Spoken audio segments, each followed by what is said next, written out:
शुरू करते हाँ उस दो जहान दे पालनहार दा नाम लैके जो सब ते बहुत ही रहमतां और बख्शिशां करने वाला है। अज दे सत्संग की असी शुरुआत करिए उस तो पहला अज जिस परिवार की तरफों ये सत्संग होण जा रहा है, क्योंकि जिस परिवार ने ये सारा इंतजाम किया और जिन्हां दी वजह नाल अज असी इस सत्संग का आनंद लैण वास्ते इत्थे इकट्ठे होए हैं, सब तो पहला असी अपनी तरफों और आई हुई सारी संगत की तरफों परिवार के सारे मैंबरों को बहुत बहुत बधाई देवांगे, मुबारकबाद देवांगे।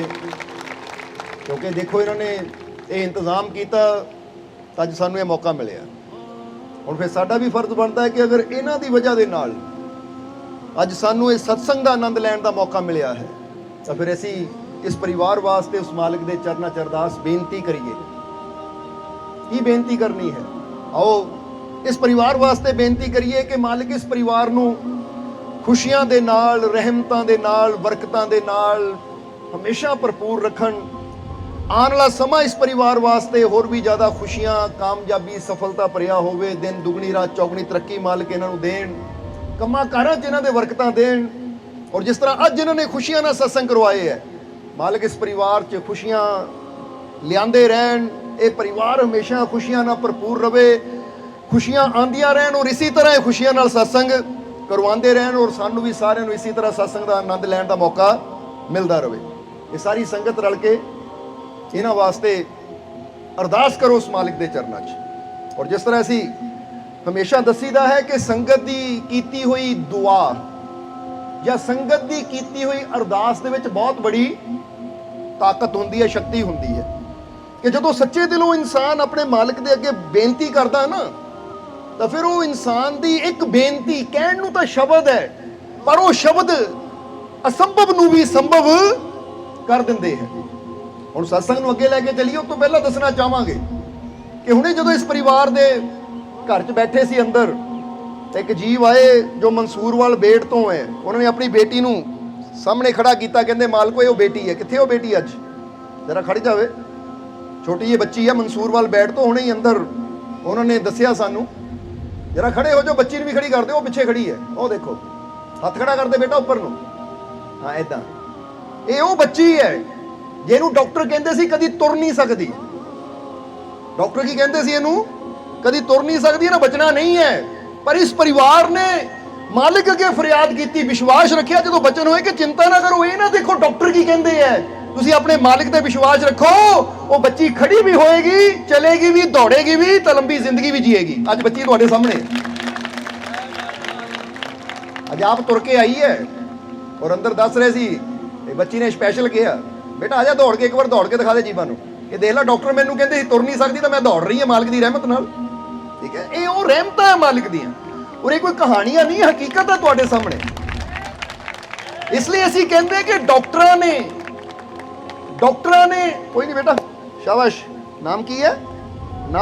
नव की दसिया सी? नवदीप, नवप्रीत, नवदीप दसिया सी ना। हाँ बच्ची का नाम नवदीप है, मंसूरवाल बैठ तो। चल शाबाश, हुण अगे अगे बहुत मालिक ने खुशियां देनी है, चल बह जा, शाबाश। सो एक कुछ चीज़ां क्यों दस रहे हैं तुहानूं कि दुआ, फरियाद या कह लो कि अगर अपने मालिक ते असीं विश्वास रखते हैं ना, यकीन रखते हैं, तो फिर डॉक्टर ने जो सानू दसना है वो साडे हालात नूं देख के दसना है। समझदे हो कि नहीं? हुण डॉक्टर ने की दसना है, फर्ज करो तुहाडे ब्लड च कोई इन्फेक्शन है तो डॉक्टर ने कहना टेस्ट करो, तो जो उस वेले दी रिपोर्ट है डॉक्टर ने उहदे मुताबिक दसना है कि इस वेले तेरी रिपोर्ट विच आ इन्फेक्शन है, तेरी शुगर इन्नी है, तेरा बीपी इन्ना है, यानी जो उस वेले दे हालात है डॉक्टर ने उहदे मुताबिक सानू दसना है कि काम हो सकता या नहीं हो सकता। पर मालिक की रहमत की करती है, मालिक की कृपा की करती है, क्योंकि डॉक्टर ने तो वो दसना जो दी मशीन कहती है, पर फकीर वो दसते हैं जो मालिक की रहमत कर सकती है। बस उत्थे गल है विश्वास दी। ताही तो असीं कई बार दसिया कि जीसस क्राइस्ट ने भी कहा है कि prayer is the key to the gate of heaven, कि इंसान की जिहड़ी प्रार्थना है ना, इंसान के मूँह चों निकलने वाली दुआ है, जो अरदास है, इनू सिर्फ शब्द ना समझो, जे तुहाडे अंदर विश्वास है तो तुहाडे मूँह चों निकलने वाले जिहड़े शब्द है ਇਹ ਕੁੰਜੀ ਬਣ ਕੇ ਜਾਂਦੇ ਹੈ, ਚਾਬੀ ਬਣ ਕੇ ਜਾਂਦੇ ਹੈ। ਔਰ ਪ੍ਰਮਾਤਮਾ ਦੇ ਘਰ ਦੀ ਜੋ ਰਹਿਮਤ ਦੀ ਦਰਵਾਜ਼ਾ ਹੈ ਨਾ, ਜੋ ਪ੍ਰਮਾਤਮਾ ਦੇ ਘਰ ਦਾ ਰਹਿਮਤ ਦਾ ਦਰਵਾਜ਼ਾ ਹੈ, ਇਹ ਸਮਝ ਲਓ ਇਹ ਸ਼ਬਦ ਉਹ ਚਾਬੀ ਬਣ ਕੇ ਜਾਂਦੇ ਹੋ ਰਹਿਮਤ ਦੇ ਦਰਵਾਜ਼ੇ ਦੀ। ਔਰ ਜਿਹਦੇ ਅੰਦਰ ਵਿਸ਼ਵਾਸ ਹੁੰਦਾ ਹੈ, ਚਾਬੀ ਇਦਾਂ ਦੀ ਘੁੰਮਦੀ ਹੈ ਕਿ ਰਹਿਮਤ ਦੇ ਦਰਵਾਜ਼ੇ ਖੁੱਲ ਜਾਂਦੇ ਔਰ ਨਾਮੁਮਕਿਨ ਵੀ ਮੁਮਕਿਨ ਹੋ ਜਾਂਦਾ ਹੈ, ਅਸੰਭਵ ਵੀ ਸੰਭਵ ਹੋ ਜਾਂਦਾ ਹੈ। ਗੱਲ ਵਿਸ਼ਵਾਸ ਦੀ ਹੈ, ਗੱਲ ਯਕੀਨ ਦੀ ਹੈ। ਇੱਥੇ ਸਾਨੂੰ ਇੱਕ ਹੋਰ ਬੜੀ ਪਿਆਰੀ ਘਟਨਾ ਯਾਦ ਆ ਗਈ ਕਿ ਜਿਹੜੀ ਕਿ ਬੜੀ ਮਸ਼ਹੂਰ ਘਟਨਾ ਹੈ। ਇਹ ਘਟਨਾ ਹੈ ਇੱਕ ਐਸੇ ਇਨਸਾਨ ਦੇ ਜੀਵਨ ਦੀ ਜਿਹਦਾ ਨਾਮ ਸੀ ਵਿਲੀਅਮ ਟੋਲਸ। ਕੀ ਨਾਮ ਸੀ? William tolls. ਇਹ ਘਟਨਾ ਹੈ ਕਿ ਉਹ ਵਿਲੀਅਮ ਟੋਲਸ ਇਹ ਨੌ ਸੈਨਾ ਦਾ ਇੱਕ ਸਿਪਾਹੀ ਸੀ। ਨੌ ਸੈਨਾ ਪਤਾ ਨਾ ਕਿਹਨੂੰ ਕਹਿੰਦੇ ਆ? ਜਿੱਦਾਂ ਇੱਕ ਹੁੰਦੀ ਹੈ ਜਲ ਸੈਨਾ ਜੋ ਕਿ ਪਾਣੀ 'ਚ ਹੁੰਦੀ ਹੈ, ਇੱਕ ਥਲ ਸੈਨਾ, ਇੱਕ ਵਾਯੂ ਸੈਨਾ। ਇਹ ਜਲ ਸੈਨਾ ਜਿਹੜੀ ਹੁੰਦੀ ਉਹਨੂੰ ਨੌ ਸੈਨਾ ਕਹਿ ਦਿੰਦੇ ਆ। ਜਰਾ ਸਮਝਣਾ ਸਾਰਿਆਂ ਨੇ ਕਿ ਉਹਦਾ ਨਾ ਇੱਕ ਸਿਪਾਹੀ ਸੀ ਇਹ। ਤੇ ਇੱਕ ਦਿਨ ਆਪਣੇ ਜਹਾਜ਼ ਵਿੱਚ ਉਹ ਆਪਣੇ ਜੀਵਨ ਦੀ ਘਟਨਾ ਬਾਰੇ ਦੱਸਦੇ ਆ ਕਿ ਨੌ ਸੈਨਾ ਦਾ ਇਹ ਵਿਲੀਅਮ ਟੋਲਸ ਨਾ ਆਪਣੇ ਪਾਣੀ ਦੇ ਸਮੁੰਦਰੀ ਜਹਾਜ਼ ਵਿੱਚ ਜਾ ਰਿਹਾ ਤਾਂ ਤੜਕੇ 4 ਵਜੇ ਤੋਂ ਪਹਿਲਾਂ ਦੀ ਅੱਖ ਖੁੱਲੀ ਔਰ ਇਹ ਨਾ ਉੱਠ ਕੇ ਜਹਾਜ਼ ਦੇ ਬਾਹਰ ਚੱਕਰ ਲਾਉਣ ਲੱਗ ਪਿਆ। ਔਰ ਜਿੱਥੇ ਜਹਾਜ਼ ਦੀ ਰੇਲਿੰਗ ਹੁੰਦੀ ਹੈ, ਜਿੱਥੇ ਸਾਹਮਣੇ ਸਮੁੰਦਰ ਨਜ਼ਰ ਆਉਂਦਾ, ਉੱਥੇ ਰੇਲਿੰਗ ਕੋਲ ਖੜ ਕੇ ਇਹ ਸਮੁੰਦਰ ਨੂੰ ਦੇਖਣ ਲੱਗ ਗਿਆ। ਔਰ ਅਚਾਨਕ ਕੀ ਹੋਇਆ? ਕਹਿੰਦੇ ਜਹਾਜ਼ ਨੂੰ ਝਟਕਾ ਲੱਗਾ ਔਰ ਇਹਦਾ ਬੈਲੈਂਸ ਵਿਗੜਿਆ ਔਰ ਇਹ ਸਮੁੰਦਰ ਵਿੱਚ ਗਿਰ ਗਿਆ। ਹੁਣ ਜਦੋਂ ਸਮੁੰਦਰ 'ਚ ਗਿਰ ਗਿਆ, ਗਿਰਦੇ ਸਾਰ ਹੀ ਕਹਿੰਦੇ ਗਹਿਰਾਈ ਚਲਾ ਗਿਆ। ਜਾਨੀ ਜਦੋਂ ਬੰਦਾ ਗਿਰਦਾ ਪਾਣੀ ਦੀ ਗਹਿਰਾਈ ਜਾਂਦਾ, ਜੋ ਉੱਪਰ ਆਇਆ ਇਹਨਾਂ ਬੜੀਆਂ ਆਵਾਜ਼ਾਂ ਮਾਰੀਆਂ, ਪਰ ਉਸ ਵੇਲੇ ਬਾਕੀ ਸਾਰੇ ਇਹਦੇ ਸਾਥੀ ਸੁੱਤੇ ਪਏ ਸੀ ਕਿਉਂਕਿ ਤੜਕੇ 4 ਵਜੇ ਤੋਂ ਪਹਿਲਾਂ ਦਾ ਟਾਈਮ ਸੀ। 4 ਵਜੇ ਦੇ ਕਰੀਬ ਇਹ ਦੱਸਦਾ ਘਟਨਾ ਸੀ ਜਦੋਂ ਮੈਂ ਸਮੁੰਦਰ ਵਿੱਚ ਗਿਰ ਗਿਆ। ਮੈਂ ਬਹੁਤ ਇਸ਼ਾਰੇ ਕੀਤੇ, ਆਵਾਜ਼ਾਂ ਮਾਰੀਆਂ, ਪਰ ਸੁਣਨ ਵਾਲਾ ਕੋਈ ਨਹੀਂ ਸੀ ਕਿਉਂਕਿ ਜਹਾਜ਼ ਦੀ ਆਪਣੀ ਵੀ ਆਵਾਜ਼ ਬਹੁਤ ਹੁੰਦੀ ਹੈ। ਜਹਾਜ਼ ਅੱਗੇ ਚਲਾ ਗਿਆ ਤਾਂ ਮੈਂ ਪਰੇਸ਼ਾਨ ਹੋ ਗਿਆ ਕਿ ਹੁਣ ਐਡੇ ਵੱਡੇ ਵਿਸ਼ਾਲ ਸਮੁੰਦਰ ਵਿੱਚ ਜਿੱਥੇ ਕਿਨਾਰਾ ਹੀ ਕੋਈ ਨਹੀਂ ਹੈ ਕਿ ਮੈਂ ਹੁਣ ਜਾਵਾਂ ਕਿੱਧਰ ਨੂੰ। ਕਹਿੰਦੇ ਉਸ ਵੇਲੇ ਵਿਲੀਅਮ ਟੋਲਸ ਦੱਸਦਾ ਹੈ ਕਿ ਉਸ ਵੇਲੇ ਮੈਨੂੰ ਇੱਕੋ ਹੀ ਰਸਤਾ ਨਜ਼ਰ ਆਇਆ, ਇੱਕੋ ਹੀ ਰਸਤਾ ਨਜ਼ਰ ਆਇਆ ਕਿ ਮੈਂ ਕੁਝ ਨਹੀਂ ਕਰ ਸਕਦਾ ਸੀ ਕਿਉਂਕਿ ਚਾਰੋਂ ਪਾਸੇ ਕੋਈ ਨਾ ਟਾਪੂ ਸੀ, ਨਾ ਹੀ ਕੋਈ ਜ਼ਮੀਨ ਦਾ ਨਾਮੋ ਨਿਸ਼ਾਨ ਸੀ। ਮੈਂ ਸਮੁੰਦਰ ਦੇ ਖੱਬੇ ਗਿਰਿਆ ਹੋਇਆ ਸੀ ਪਾਣੀ 'ਚ। ਇਹ ਤਾਂ ਮੇਰੇ ਲਾਈਫ ਜੈਕਟ ਪਾਈ ਹੋਈ ਸੀ ਜਿਹਨਾਂ ਮੈਨੂੰ ਥੋੜਾ ਬਚਾਇਆ ਹੋਇਆ ਸੀ। ਲਾਈਫ ਜੈਕਟ ਤੁਸੀਂ ਸਮਝਦੇ ਹੋ ਨਾ, ਇੱਕ ਜੈਕਟ ਹੁੰਦੀ ਹੈ ਜੇ ਥੋੜੀ ਹਵਾ ਭਰੀ ਹੁੰਦੀ ਤਾਂ ਕਿ ਬੰਦਾ ਡੁੱਬੇ ਨਾ। ਉਹ ਕਹਿੰਦਾ ਲਾਈਫ ਜੈਕਟ ਦੇ ਸਹਾਰੇ ਮੈਂ ਸਮੁੰਦਰ ਦੇ ਵਿੱਚ ਡੁੱਬ ਤਾਂ ਨਹੀਂ ਸਕਦਾ ਸੀ, ਪਰ ਮੈਨੂੰ ਸਮਝ ਨਹੀਂ ਆਉਂਦੀ ਸੀ ਕਿ ਜਾਵਾਂ ਕਿੱਧਰ ਨੂੰ। ਔਰ ਅਗਰ ਇਦਾਂ ਹੀ ਹਾਲਾਤ ਰਹੇ ਮੈਂ ਤਾਂ ਇੱਥੇ ਮਰ ਜਾਣਾ ਹੈ।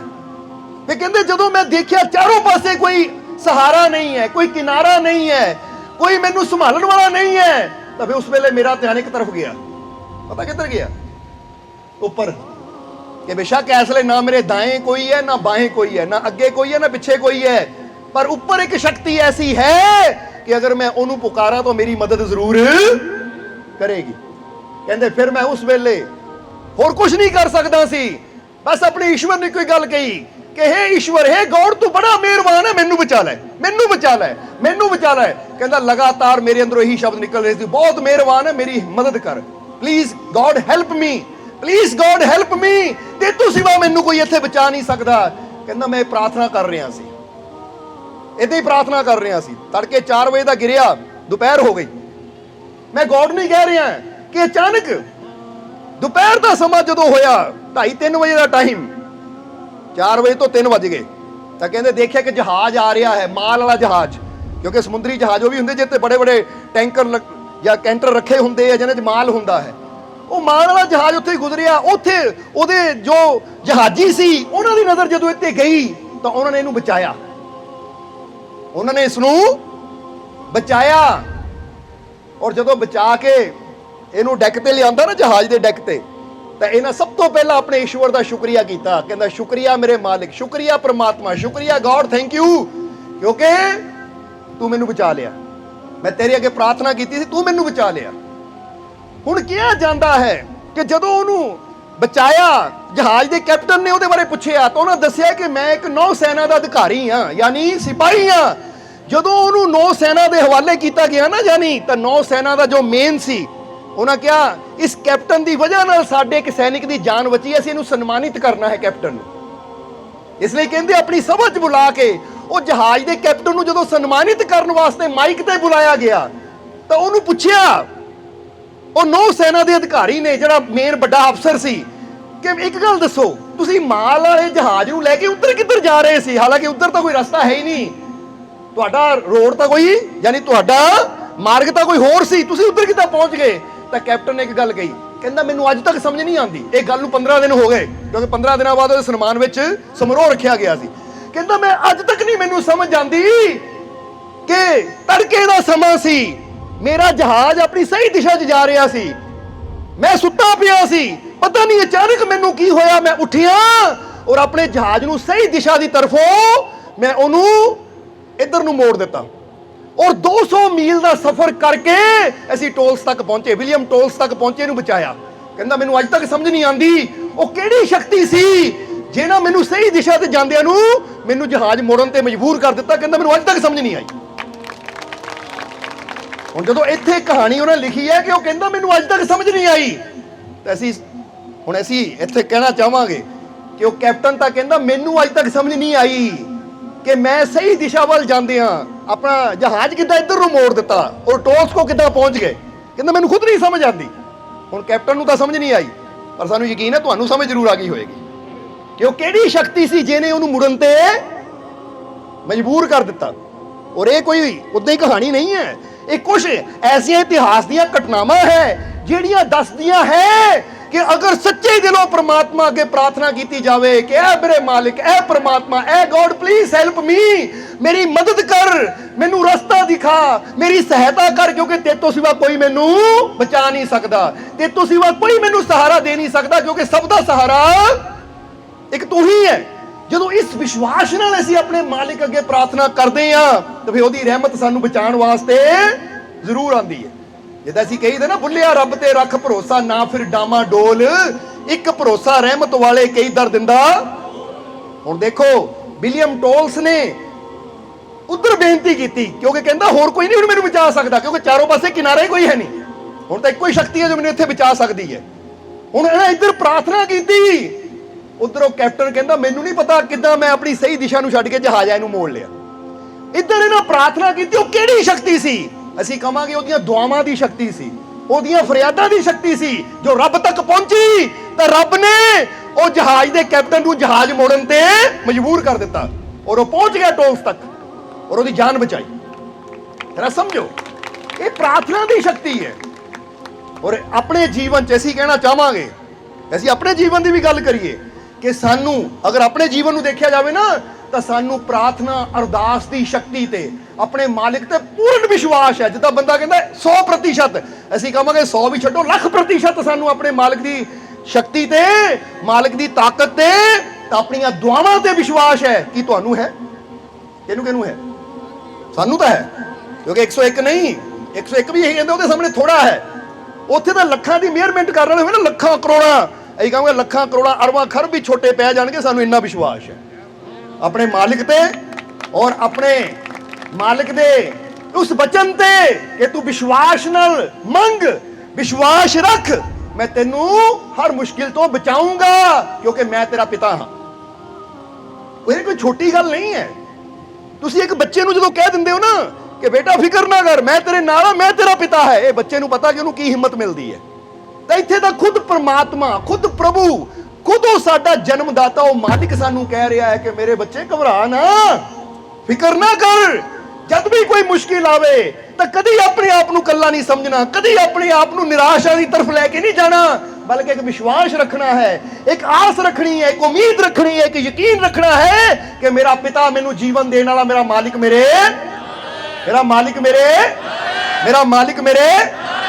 ਹੁਣ ਵਿਲੀਅਮ ਟੋਲਸ ਨੇ ਵਿਸ਼ਵਾਸ ਕੀਤਾ, ਯਕੀਨ ਸੀ, ਇਸ ਲਈ ਉਹ ਕਹਿੰਦਾ ਰਿਹਾ ਪਲੀਜ਼ ਗੋਡ ਹੈਲਪ ਮੀ, ਤੂੰ ਬਹੁਤ ਮਿਹਰਬਾਨ ਹੈ, ਬਹੁਤ ਦਿਆਲੂ, ਮੇਰੀ ਮਦਦ ਕਰ। ਤਾਂ ਦੇਖੋ ਜੇ ਵਿਸ਼ਵਾਸ ਸੀ ਤਾਂ ਨਹੀਂ ਤਾਂ 200 ਮੀਲ ਦਾ ਸਫ਼ਰ ਕੋਈ ਛੋਟਾ ਨਹੀਂ ਹੁੰਦਾ, 200 ਕਿਲੋਮੀਟਰ।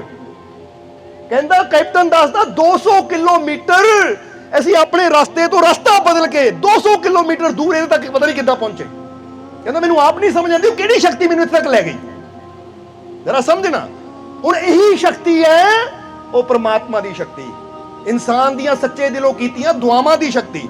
बस तुसी फरियाद करो यकीन रख के, विश्वास रख के, बाकी उत्ते छड़ दो। उन्हां हवावां नूं किद्दां बदल देना है, उन्हां मौसम नूं किद्दां बदल देना है, उन्हां हालातां नूं किद्दां बदल देना है, ये उहदे हत्थ 'च है। इत्थे बंदा कुछ नहीं कर सकदा। बंदे ने तो बस इक्को ही काम करना है, अपने मालिक ते पूरा विश्वास रखना है, यकीन रखना है, भरोसा रखना है, क्योंकि विश्वास नाल कीती हुई प्रार्थना कदी व्यर्थ। इसलिए इसे एक शेर बोलीदा है ये प्रार्थना नूं लैके, दुआ नूं लैके, कि ये जिहड़ी दुआ है ना इंसान दी, इहदे बेशक पंख नहीं हुंदे। बोलो समझदे हो कि नहीं? कहंदे दिल से निकलती है जो बात असर रखती है, दिल से निकलती है जो बात असर रखती है, पर नहीं परवाज़े हुनर मगर रखती है। कि ये जिहड़ी साडी दिल चों निकलण वाली आवाज है ना, कहंदे इहदे 'च बड़ी शक्ति है। इहदे बेशक पर नहीं हुंदे, पर परवाज़े हुनर, परवाज़ कहंदे उचाइयां तक जाण दी शक्ति इहदे अंदर है। जिद्दां बंदा कहना मेरे अंदर आ हुनर है, हुनर दा मतलब आ गुण है। इसलिए तुहाडीआं प्रार्थनावां अंदर बड़ी की है। इसलिए अपनी प्रार्थना की शक्ति ते पहला विश्वास करना सीखो। इसलिए फिर कहांगे कि सानू दुआ की शक्ति ते, अरदास की शक्ति ते पूरा यकीन है। बस हुण लोड़ है तुसीं भी अरदास की शक्ति नूं, प्रार्थना की शक्ति नूं। और प्रार्थना किहनूं किहा जांदा है? एक वो चीज़ हुंदी है जदों असीं किसी बंदे नूं कुछ कहंदे हां, और एक वो चीज़ हुंदी है जदों असीं अपने मालिक नूं कहंदे हां। अपने मालिक दे उत्ते विश्वास रख के उहनूं बेनती करदे हां, मालिक रहमत कर, किरपा कर। और फिर जदों इंसान कह दिता ना अपने मालिक नूं, फिर बंदा ये ना सोचे पता नहीं रहमत होनी है या नहीं, पता नहीं किरपा होनी है या नहीं, पता नहीं झोली भरनी है या नहीं। फिर तो इंसान यकीन रखे, भरोसा रखे, जे ਉਹਦੇ दर तक मेरी पुकार पहुंची है ना, तो मैनू विश्वास है रहमत भी जरूर।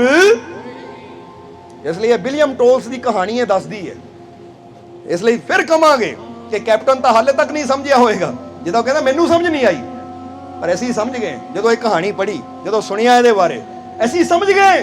पर जेडे भी उस परमात्मा नाल प्रेम करने वाले वो सारे समझ सकते हैं कि वो एक शक्ति है जिहड़ी किधरों इंसान नूं किधर नूं मोड़ दिंदी है, वो नहीं पता है। इसलिए अज अगर तुहाडे जीवन च कोई मुश्किल है, कोई परेशानी है, तो निराश ना होवो, कमजोर ना अपने आप नूं पैण दिओ। क्योंकि स्वामी विवेकानंद जी ने एक गल बड़ी प्यारी कही है। स्वामी विवेकानंद जी ने एक गल बड़ी प्यारी कही है, ये सानू सारिਆਂ ਨੂੰ अपने ना दिल ते लिख लेनी चाहिए है। उन्होंने कहा है कि strength is life, weakness is death. Strength is life, weakness is death. वो कहते शक्ति ही जीवन है, निर्बलता मृत्यु है। कि जदों तुसी अपने आप को निर्बल समझ लिया, कमजोर समझ लिया, या अपने आप को समझ लिया कि मैं नहीं कर सकता, मेरे तो नहीं होना, तो कहते समझ लो तू जींदे जी मर गया। फिर तो तू जींदे जी मर गया। क्योंकि जेडे इंसान अपने परमात्मा से विश्वास करने वाले हैं ना, उन्हां सामने हालात जिद्दां दे मर्जी आ जाण, मुश्किल जिद्दां दी मर्जी आ जावे, समा जिद्दां दा मर्जी आ जावे, वो कदी ये नहीं कहंदे मैं हार गया। वो कहंदे हालात जिन्ना मर्जी माड़ा है, समा जिद्दां दा मर्जी है, पर मैनू यकीन है अपने मालिक ते कि उहदी शक्ति मेरे नाल है, मैं कमजोर नहीं हां, मैं अपने शक्तिशाली पिता दी शक्तिशाली संतान है, जित मेरी जरूर होएगी। ये विश्वास है अंदर। इसलिए साडा सारियां दा फर्ज बनता है कि जे उन्होंने कहा ना स्ट्रेंथ इज लाइफ और वीकनेस इज डेथ, के कमजोरी अपने आप को कमजोर समझना, अपने आप को निर्बल समझना, वो कहते मृत्यु के समान है। इसलिए कभी अपने अंदर ये सवाल ना आन दिओ कि मैं कमजोर हाँ। कितना कमजोर हो तुसीं? तुहाडा पिता कौन है? तुहानू जिंदगी देने वाला कौन है? तुसीं किहड़े नूर तो बने हो? तो क्यों अपने आप को कमजोर कह के अपने रब की, अपने मालिक की, अपने पिता की तौहीन कर दो? क्यों उसकी बेइज्जती कर दो? जिद्दां एक राजे का बेटा होवे, वो अपने आप को कहे मैं तो भिखारी हाँ, मैं तो भिखारी हाँ, तो राजे को दुख दुख कितना लगना है? वो राजे की संतान होके, बादशाह की औलाद होके तू अपने आप को भिखारी कही जाता है, शर्म की गल है। समझ दो कि नहीं? जिद्दां कई बार दसे ना शेर की औलाद होवे तो उन्हें शेर ही होना है, पर शेर हो गए मैं तो गिद्दड़, मैं तो गिद्दड़, तो शेर नूं भी शर्म आनी, शर्म कर, शक्ल देख अपनी। शेर होके शेर दे घर जन्म लैके अपने नूं गिद्दड़ समझी जांदा तू? वो कित्थे गई तेरी अकल, कित्थे गई तेरी समझ? कि क्यों बेवकूफां वालियां गल्लां करदा है कि मैं गिद्दड़, मैं गिद्दड़? तू गिद्दड़ नहीं है, तू की है? शेर हाँ। तो फिर जदों तुसीं भी गल्लां करदे हो ना मैं कमजोर, इसलिए फिर कहांगे कि नर नारायणी रूप है, नर नारायणी रूप है। ओए तू मत समझे ये देह, जो समझे तो हरी मिले, ना समझे तो खे। खे का मतलब मिट्टी हुंदा है कि नर दे अंदर ही नारायण बैठा है, ये नर दे अंदर ही नारायण छुपिया होया है। कहते इनू सिर्फ शरीर ही ना समझो, तू मत समझे दे, इनू सिर्फ इन्ना ही ना समझ के ये शरीर ही है। जिदा बंदा कहता शरीर ही है, हट मास का बनिया। जरा समझना सारिया ने। कई बार बंदा की कह दिंदा है, उन्होंने पूछो तू कौन है, भाई मैं तो हड मास का बनिया एक पुतला आया। बोलो समझते हो कि नहीं? हुण जेड़ा इन्नी की गल ही समझदा है ना कि मैं हड मास का बनिया पुतला आ, वो फिर अपने आप को कमजोर ही समझे, क्योंकि हड्डी भी कमजोर होंदी है, टुट जाती है, मास भी कमजोर होंदा है, फट जाता है, हो जाता कि नहीं? तां तो कहते कि लाठी मारो इट मारो तो खून निकल लग जाता, नहीं मास फट गया। वो जे हड मास के पिंजरे ही आ, फिर तो असीं कमजोर हाँ, फिर तो कोई भी आएगा मार के चला जाएगा, कोई भी आएगा हरा के चला जाएगा। पर जे असीं सोचिए कि मैं सिर्फ हड मास का पिंजरा नहीं हाँ, ये हड मास सिर्फ मेरा कपड़ा है, एक देह है, पर मैं ये अंदर रहने वाली वो परम शक्ति का अंश हाँ। मैं परम शक्ति पिता दी शक्तिशाली संतान है, और जे मेरा पिता शक्तिशाली है तो कोई ताकत मैनू हरा, कोई ताकत मेरा कुछ बिगाड़। और बड़ी हैरानी सानू उदों हुंदी जदों बंदा माड़ियां माड़ियां गल्लां तो डर जाता। मैं जी आ टूणे कोल टप गया, मेरा पता नहीं हुण की हो जाना। वो एडी वड्डी ताकत परमात्मा तेरे कोल बैठा, तू टूणियां टिप्पियां दी फिक्र ही करी जांदा है, तू निंबूआं इलायचियां दी फिक्र ही करी जांदा है। और बड़ी हैरानी की गल है, वो कई बार इंसान नूं कहीदा अपने अंदर बैठे मालिक ते यकीन रखो। नहीं जी आ कोई इलायची लूची बना दे, कि इलायची नहीं बनाते, समझदे हो कि नहीं? वो इलायचियां ते विश्वास है तुहानू, तां तुहानू अपने अंदर बैठे रब ते विश्वास ही है नहीं, ओहदी रहमत ते यकीन ही है नहीं। इस करके ਅਸੀਂ ਤੁਹਾਡੇ ਅੰਦਰਲੇ ਰਹਿਮਤ ਦੇ ਤੱਤ ਨੂੰ ਇੰਨਾ ਵਧਾਉਣਾ ਚਾਹੁੰਦੇ ਹਾਂ ਕਿ ਤੁਹਾਡੇ ਅੰਦਰ ਇੱਕ ਨਿਡਰਤਾ ਆ ਜਾਵੇ, ਤੁਹਾਡੇ ਅੰਦਰ ਇੱਕ ਸਾਹਸ ਆ ਜਾਵੇ, ਤਾਂ ਕਿ ਤੁਸੀਂ ਦੁਨੀਆ ਦੇ ਕਿਸੇ ਵੀ ਕੋਨੇ ਤੇ ਖੜ ਜਾਓ, ਜਿੱਥੇ ਸਾਰੀ ਦੁਨੀਆ ਜਾਣ ਤੋਂ ਡਰਦੀ ਹੈ। ਮਜ਼ਾ ਤਾਂ ਫੇਰ ਹੈ ਮਾਲਕ ਦੇ ਬੱਚੇ ਉੱਥੇ ਵੀ ਸ਼ਾਨ ਨਾਲ ਖੜ ਜਾਂਦੇ, ਉੱਥੇ ਵੀ ਸਿਰ ਚੱਕ ਕੇ ਜਾਣ ਕਿ ਜਿਸ ਡਰ ਤੇ ਸਭ ਲੋਕ ਡਰਤ ਹੈ ਉਹ ਡਰ ਗੁਰਮੁਖ ਨਹੀਂ। ਕਬੀਰ ਸਾਹਿਬ ਕਹਿੰਦੇ ਜਿਹੜੇ ਡਰ ਤੋਂ ਨਾ ਜਿਹੜੀ ਚੀਜ਼ ਸਾਰੇ ਲੋਕਾਂ ਨੂੰ ਡਰਾਈ ਬੈਠੀ ਹੈ, ਜਿਹੜੇ ਗੁਰੂ ਦੇ ਪਿਆਰੇ ਹੁੰਦੇ ਆ, ਆਪਣੇ ਮਾਲਿਕ ਦੇ ਪਿਆਰੇ ਹੁੰਦੇ ਆ, ਉਹ ਇਦਾਂ ਦੀਆਂ ਚੀਜ਼ਾਂ ਤੋਂ ਵੀ ਡਰਦੇ ਨਹੀਂ ਹੈ। ਉਹ ਤਾਂ ਬੇਫਿਕਰ ਹੋ ਕੇ ਸੀਨਾ ਤਾਣ ਕੇ ਖੜ ਜਾਂਦੇ ਆ, ਸਮਝਦੇ ਹੋ ਕਿ ਨਹੀਂ? ਇਸ ਲਈ ਸਿਰਫ ਇਹਨੂੰ ਦੇਹੀ ਨਾ ਸਮਝੋ। ਇਸ ਲਈ ਤਾਂ ਗੁਰਬਾਣੀ ਵੀ ਕਹਿੰਦੀ ਹੈ ਕੱਪੜ ਰੂਪ ਸੁਹਾਵਣਾ। ਉਹ ਕਹਿੰਦੇ ਸਿਰਫ ਕੱਪੜਾ ਹੀ ਹੈ, ਇਹਦੇ ਅੰਦਰ ਬੈਠੀ ਸ਼ਕਤੀ ਤਾਂ ਕੁਛ ਹੋਰ ਹੈ, ਸਮਝਦੇ ਹੋ ਕਿ ਨਹੀਂ?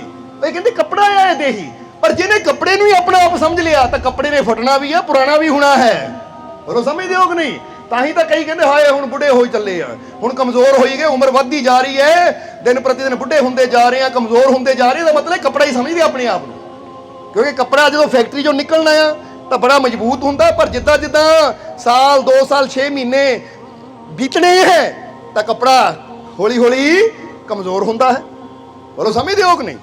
पर जे होवे रब दा नूर तो एक गल का जवाब देना कि रब का नूर कभी कमजोर हो सकता है, कभी पुराना हो सकता है नहीं। तो फिर तुसी हुण अपने आप को पुछ लो कि असीं अपने आप को की मनना है। जे सिर्फ देही मन्नांगे, कपड़ा ही मन्नांगे अपने आप को, तो फिर तो हौली हौली घिसी जावांगे, हौली हौली कमजोर होंदे चले जावांगे। तो जे मन्नांगे कि असीं अपने रब का जींदे जागदे नूर, तो दिन प्रति दिन साडा प्रकाश वधदा चला जाएगा। नहीं यकीन हुंदा सानू देख लो, देख लो सानू तुहाडे सामने एग्जाम्पल बैठी है, मिसाल बैठी है तुहाडे सामने कि दिन प्रति दिन तुसीं आप देखो ये आनंद वध रहा है कि नहीं, ये एनर्जी वध रही है कि नहीं। वो ये हुंदा रब दा नूर, ये थोड़ी कि हाय हुण उम्र हो गई गोडे दुखण लग पए। आ पहला बहुत दौड़ लईदा सी, हुण कित्थे दौड़ हुंदा, तां कमर दुखदी है, हुण तां आ दुखदा है, हुण तां इत्थों उत्थे नहीं पैर रख हुंदा। वो आ कोई जिंदगी है तुहाडी? समझदे हो कि नहीं? मालिक ने चाहे तां आने वाले होर समय तुसीं देखोगे कि एनर्जी होर वधनी है, और असीं चाहते कि तुहाडी एनर्जी होर वधाईए। और मजा ही जिंदगी का यह है, क्योंकि जो नूर है असीं रब दा, तां रब दे नूर नूं ना कोई मिटा सकिया, ना कोई हरा सकिया है। ओहदा नूर सदा चमकदा तां सदा चमकदा रहना है। ओहदा नूर बनो, तुसीं ओहदा प्रकाश बनो। क्यों अपने आप को मिट्टी समझ के बैठे हो? बोलो समझदे हो कि नहीं? क्यों अपने आप को ढेरी समझ के बैठे हो? ढेरियां अपने आप को ढेरी समझ लेंदे, ढेरी ढा के बह जांदे जल्दी। माड़ी गल हो गई की इदा हथ पैर छड्ड के बह जाते जिद्दां अंदर जान ही नहीं होंदी। इसलिए एक शेर कहीदा है कि नदी की धारा बहाकर ले जाती है उन मछलियों को जो बेजान होती हैं। नदी की धारा बहाकर ले जाती हैं उन मछलियों को जो बेजान होती है, चीर कर धारा पहुंचती है अपनी मंजिल पर वो मछलियां जिनके अंदर जान होती है। एक मरी हुई मछली पानी छोड़ दो, ऐसे ही बह जाना होना, पर जी जींदी मच्छी है, ये पानी ऐनू भी जाता होएगा ना, जिन्नी मरी हो ऐदा चीरती जाएगी और पहुंचेगी अपने मकसद तक।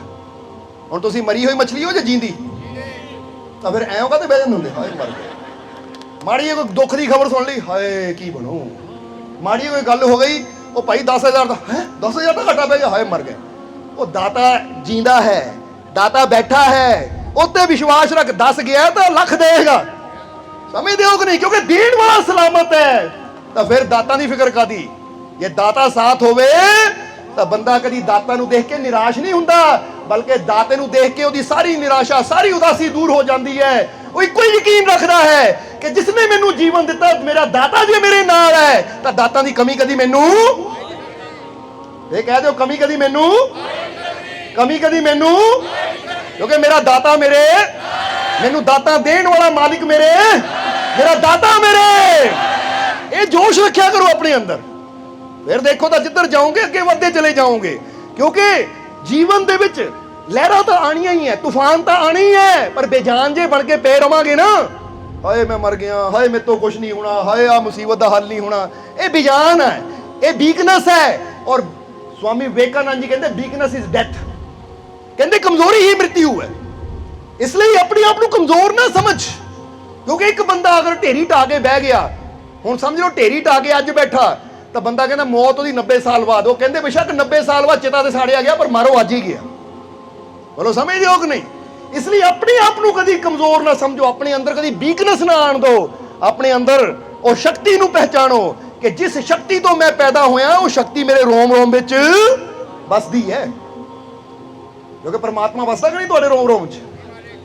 किहनू किहनू विश्वास है, सारिआं नूं विश्वास है कि साडे रोम रोम विच साडा मालिक वसदा है, साडे रोम रोम विच साडा ओ प्रभु वसदा है, ओ साडा मालिक वसदा है। तो जे रोम रोम विच ओ शक्तिशाली परमात्मा वसदा, तो तुसीं कमजोर किदां हो सकदे हो, फिर तुसीं वीक किदां हो सकदे हो, फिर तुहानूं वीकनेस क्यों फील हुंदी है, फिर तो तुहानूं हमेशा स्ट्रेंथ फील होनी चाहिए है। बोलो समझदे हो कि नहीं। फिर तो इदां होना चाहिए है कि जे डॉक्टर चैक भी करे ना, ओ भाई तेरा बीपी बड़ा डिगिया होया है, या तेरा दा खून इन्ना घट है, पर समझ नहीं आती तू फिर खड़ा है, समझदे हो कि नहीं। तो उसले बंदा कहता मेरा खून 0 भी हो जाए ना, बीपी 0 भी हो जाए, तभी मेरे अंदर इन्ना विश्वास है कि मैं माउंट एवरेस्ट चढ़न की शक्ति रखता है, क्योंकि मैनू सहारा देने वाला मेरा मालिक, और मैनू संभालने वाला मेरा मालिक मेरे नाल है। क्योंकि दुनिया डॉक्टरां नाल तुरदी है, दवाइयां नाल तुरदी है, पर असीं अपने मालिक दियां रहमतां नाल तुरदे हैं, और जिहड़ा रहमत नाल तुरे उहनूं गिराण वाला कोई हो ही नहीं सकता। इसलिए तुसीं किहदे नाल तुरना है, रहमत नाल तुरना है ना। तो ऐ नहीं सानूं अपने आप को कमजोर समझ दो। अज लोग पहला तो एक कमजोरी छड्डो और अज संकल्प करो। संकल्प करने का मतलब है अपने आप नाल वादा करो कि अज तो अपने आप को कमजोर नहीं मैं समझना, और मैं अपने आप को शक्तिशाली समझना है, और अपनी शक्ति को बढ़ाने की कोशिश करनी है। क्योंकि शक्ति, शारीरिक शक्ति, मानसिक शक्ति और आत्मिक शक्ति, ये 3 चीज़ों ते सानू थोड़ा कम करना पैंदा है, समझदे हो कि नहीं। शारीरिक शक्ति बढ़ाने वास्ते सानू की करना पैंदा है, शारीरिक शक्ति बढ़ाने वास्ते सानू, बॉडी की स्ट्रेंथ बढ़ाने वास्ते सानू अच्छी खुराक लैनी पैंदी है। की करना पैंदा है, अच्छी खुराक लैनी पैंदी है, नाल एक्सरसाइज करनी पैंदी है, थोड़ी बहुती कसरत करनी पैंदी है। क्योंकि जिन्ना ज़्यादा असीं ना अपने शरीर तो मेहनत करते हैं, उन्ना साडा शरीर मजबूत भी होंदा चला जाता है। इसलिए अगर जीवन च बुरे हालात आन ना, कोई मुश्किल सामने आवे, तो ये ना कोई मुश्किल क्यों आ गई, बल्कि ये सोचो ये मुश्किल मैनू मारन नहीं, मैनू हरान नहीं, मैनू मजबूत बनाना आई है। क्योंकि मुश्किलों में दी गुजर के बंदा मजबूत बनता कि नहीं। हुण कोई तुहाडे एक पासे थप्पड़ मारी जाए तो हुण तुसीं आप दसना कि थोड़े समय बाद ना तुहाडा वो पासा मजबूत हो जाएगा। हुण कई बच्चे देखे ना, साडे कोल आंदी फरियाद, मालक नूं जिन्ना मर्जी मार लो, इत्ते असर ही नहीं हुंदा। हुण मार मार के पकाई इन्ना दित्ता तुसीं, क्योंकि जो किसी मारी जाना बंदा कहता इन्ना की पैना, होर की पैनी है। और जिहदे बेचारे कभी लगी ना होवे, ਉਹਨੂੰ हथ भी चक लो, नाल ही रोना शुरू कर देगा, क्योंकि ਉਹਦੀ कभी लगी नहीं। ਜਿਹਦੇ नहीं लगी वो कमजोर ਹੁੰਦਾ है, तो ਜਿਹਦੇ लगदी है वो कमजोर ਹੁੰਦਾ। फिर कभी बॉक्सर नूं देखो, कहते मुहम्मद अली ने एक बॉक्सर सी, ਉਹਨੇ ਜਦੋਂ ਬਾਕਸਿੰਗ ਰਿੰਗ ਵਿੱਚ ਜਾਣਾ ਨਾ ਪ੍ਰੈਕਟਿਸ ਵਾਸਤੇ, ਤਾਂ ਉਹਨੇ ਇਦਾਂ ਖੜ ਜਾਣਾ ਹੱਥ ਇਦਾਂ ਕਰਕੇ, ਤਾਂ ਆਪਣੇ ਸਾਹਮਣੇ ਪ੍ਰੈਕਟਿਸ ਕਰਨ ਵਾਸਤੇ ਸਾਥੀ ਨੂੰ ਕਹਿਣਾ ਮੇਰੇ ਪੇਟ 'ਚ ਮੁੱਕੇ ਮਾਰ। ਜਰਾ ਹੁਣ ਗੌਰ ਕਰਨਾ, ਤਾਂ ਉਹਨਾਂ ਸਿਰਫ ਖੜਨਾ ਆ ਆਪਣਾ ਸਾਹ ਰੋਕ ਕੇ, ਔਰ ਉਹਨਾਂ ਨੇ ਮੁੱਕੇ ਮਾਰਨੇ ਕਦੀ ਉਹਦੇ ਪੇਟ 'ਚ, ਕਦੀ ਪਿੱਠ ਤੇ, ਕਦੀ ਛਾਤੀ ਤੇ। ਕਿਉਂ ਮਰਵਾਉਂਦਾ ਸੀ ਉਹ?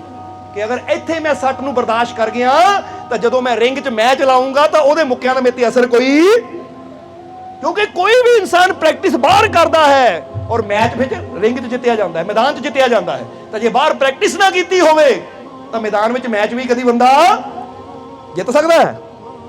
ਹੁਣ ਤੁਸੀਂ ਪਤਾ ਨਹੀਂ ਕਿਉਂ, ਪਤਾ ਨਹੀਂ ਜ਼ਿੰਦਗੀ ਦਾ ਮੈਚ ਤੁਸੀਂ ਜਿੱਤਣਾ ਨਹੀਂ ਚਾਹੁੰਦੇ, ਤਾਂ ਹੀ ਤਾਂ ਰੱਬ ਨੂੰ ਕਹਿੰਦੇ ਰੱਬਾ ਆ ਕੋਈ ਮੁਸੀਬਤ ਨਾ ਆਵੇ, ਕੋਈ ਦੁੱਖ ਨਾ ਆਵੇ।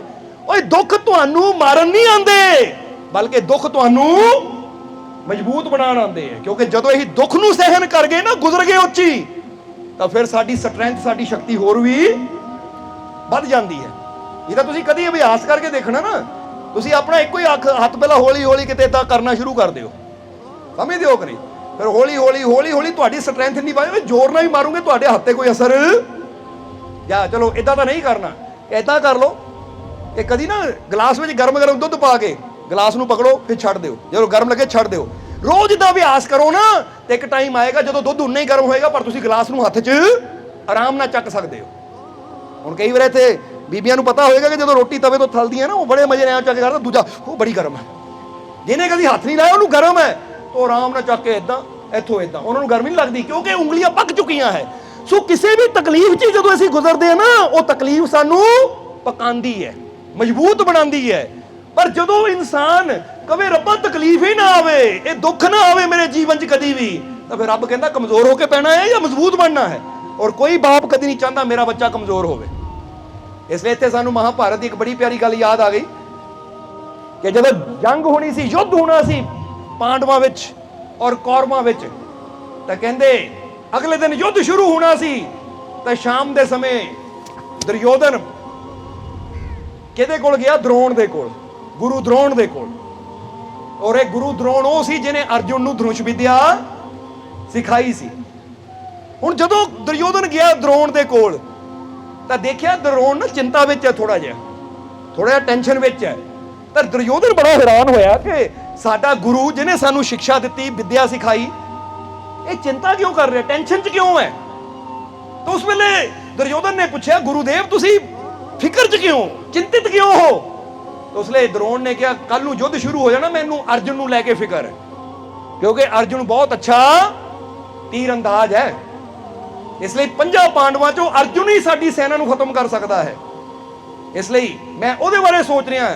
ਉਹ ਦੁਰਯੋਧਨ ਕਹਿੰਦਾ ਕਮਾਲ ਦੀ ਗੱਲ ਹੈ ਗੁਰੂਦੇਵ, ਅਰਜੁਨ ਨੂੰ ਧਨੁਸ਼ ਵਿਦਿਆ ਤੁਸੀਂ ਸਿਖਾਈ ਹੈ, ਅਰਜੁਨ ਨੂੰ ਧਨੁਸ਼ ਵਿਦਿਆ ਤੁਸੀਂ ਸਿਖਾਈ ਹੈ, ਤਾਂ ਤੁਸੀਂ ਉਹਦੇ ਕੋਲ ਡਰ ਰਹੇ ਹੋ? ਤਾਂ ਉਸ ਵੇਲੇ ਦ੍ਰੋਣ ਨੇ ਇੱਕ ਗੱਲ ਕਹੀ ਬੜੀ ਪਿਆਰੀ, ਉਹ ਗੱਲ ਸਾਡੇ ਸਾਰਿਆਂ ਵਾਸਤੇ ਬੜੀ ਸਮਝਣ ਵਾਲੀ ਹੈ। ਤਾਂ ਉਸ ਵੇਲੇ ਦ੍ਰੋਣ ਕਹਿੰਦਾ ਕਿ ਦੁਰਯੋਧਨ ਠੀਕ ਹੈ, ਅਰਜੁਨ ਨੂੰ ਧਨੁਸ਼ ਵਿਦਿਆ ਮੈਂ ਸਿਖਾਈ ਹੈ ਬਾਹਰੋਂ, ਕਿਉਂਕਿ ਮੈਂ ਉਹਨੂੰ ਬਾਹਰੋਂ ਉਹ ਸਾਰੇ ਹੁਨਰ ਸਿਖਾਏ ਜੋ ਇੱਕ ਧਨੁਸ਼ਧਾਰੀ ਦੇ ਅੰਦਰ ਹੋਣੇ ਚਾਹੀਦੇ ਹੈ। ਪਰ ਆ ਜਿਹੜੇ ਤੂੰ ਉਹਨਾਂ ਨੂੰ 13 ਸਾਲ ਦਾ ਬਨਵਾਸ ਦਿੱਤਾ ਨਾ, ਇਹ 13 ਸਾਲ ਦੇ ਬਨਵਾਸ ਨੇ ਜੰਗਲ ਜੰਗਲ ਘੁੰਮ ਕੇ, ਭਟਕ ਕੇ, ਤਕਲੀਫਾਂ ਚੱਲ ਕੇ ਉਹ 5 ਪਾਂਡਵਾਂ ਨੂੰ ਅੰਦਰੋਂ ਇੰਨੇ ਮਜ਼ਬੂਤ ਬਣਾ ਦਿੱਤਾ ਹੈ ਕਿ ਹੁਣ ਕੋਈ ਉਹਨਾਂ ਨੂੰ ਗਿਰਾ ਸਕਦਾ ਹੀ ਨਹੀਂ। ਇਸ ਲਈ ਜੇ ਤੂੰ 13 ਸਾਲ ਦਾ ਬਨਵਾਸ ਦੇਣ ਦੀ ਬਜਾਏ ਸਿੱਧਾ ਯੁੱਧ 'ਚ ਖੜਾ ਕਰ ਦਿੰਦਾ ਤਾਂ ਅਰਜੁਨ ਨੇ ਮਰਨਾ ਸੀ ਮੇਰੇ ਹੱਥੋਂ। ਪਰ ਹੁਣ ਇਹ 13 ਸਾਲ ਦੀ ਮਿਹਨਤ, 13 ਸਾਲ ਦੀਆਂ ਤਕਲੀਫਾਂ, ਦੁੱਖਾਂ ਨੇ ਉਹਨਾਂ ਨੂੰ ਅੰਦਰੋਂ ਇੰਨਾ ਮਜ਼ਬੂਤ ਕਰ ਦਿੱਤਾ, ਉਹ ਇੰਨੇ ਅੰਦਰੋਂ ਮਜ਼ਬੂਤ ਹੋ ਚੁੱਕੇ ਹੈ ਕਿ ਹੁਣ ਉਹਨਾਂ ਨੂੰ ਤੋੜਨਾ ਬੜਾ ਹੀ ਮੁਸ਼ਕਿਲ ਹੈ।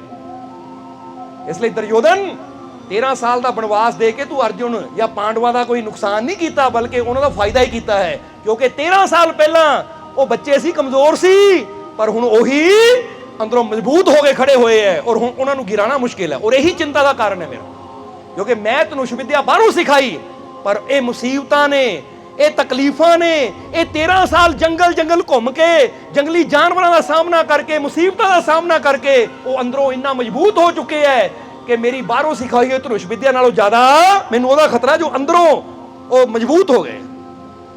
ਹੁਣ ਇਹ ਤੋਂ ਕੀ ਗੁਰੂ ਦਾ ਕਹਿਣ ਦਾ ਮਤਲਬ ਕੀ ਸੀ ਕਿ ਬਾਹਰੋਂ ਅਸੀਂ ਜਿੰਨੀ ਮਰਜ਼ੀ ਵਿਦਿਆ ਸਿੱਖੀ ਜਾਈਏ ਕਿਸੇ ਸਕੂਲ ਕਾਲਜ 'ਚ ਬਹਿ ਕੇ, ਕਈ ਵਾਰ ਬੰਦਾ ਕਹਿੰਦਾ ਕਾਲਜ 'ਚ ਜਾਣਾ ਇੱਥੇ ਏਸੀ ਲੱਗਾ ਹੋਣਾ ਚਾਹੀਦਾ ਹੈ, ਆ ਸਕੂਲ ਵਿੱਚ ਜਾਣਾ ਏਸੀ ਲੱਗਾ ਹੋਣਾ ਚਾਹੀਦਾ ਹੈ। ਤਾਂ ਏਸੀ ਵਾਲੀਆਂ ਕਲਾਸਾਂ 'ਚ ਬਹਿ ਕੇ ਤੁਸੀਂ ਉਨੇ ਮਜ਼ਬੂਤ ਨਹੀਂ ਬਣ ਸਕਦੇ ਕਿਤਾਬਾਂ ਪੜ੍ਹ ਕੇ, ਜਿੰਨਾ ਤੁਸੀਂ ਜੀਵਨ ਦੇ ਅਨੁਭਵ ਤੋਂ ਠੋਕਰਾਂ ਖਾ ਖਾ ਕੇ ਸਿੱਖ ਸਕਦੇ ਹੋ, ਮਜ਼ਬੂਤ ਬਣ ਸਕਦੇ ਹੋ, ਉਨਾ ਗਿਆਨ ਤੁਹਾਨੂੰ ਸਕੂਲਾਂ ਕਾਲਜਾਂ 'ਚੋਂ ਨਹੀਂ ਮਿਲ ਸਕਦਾ।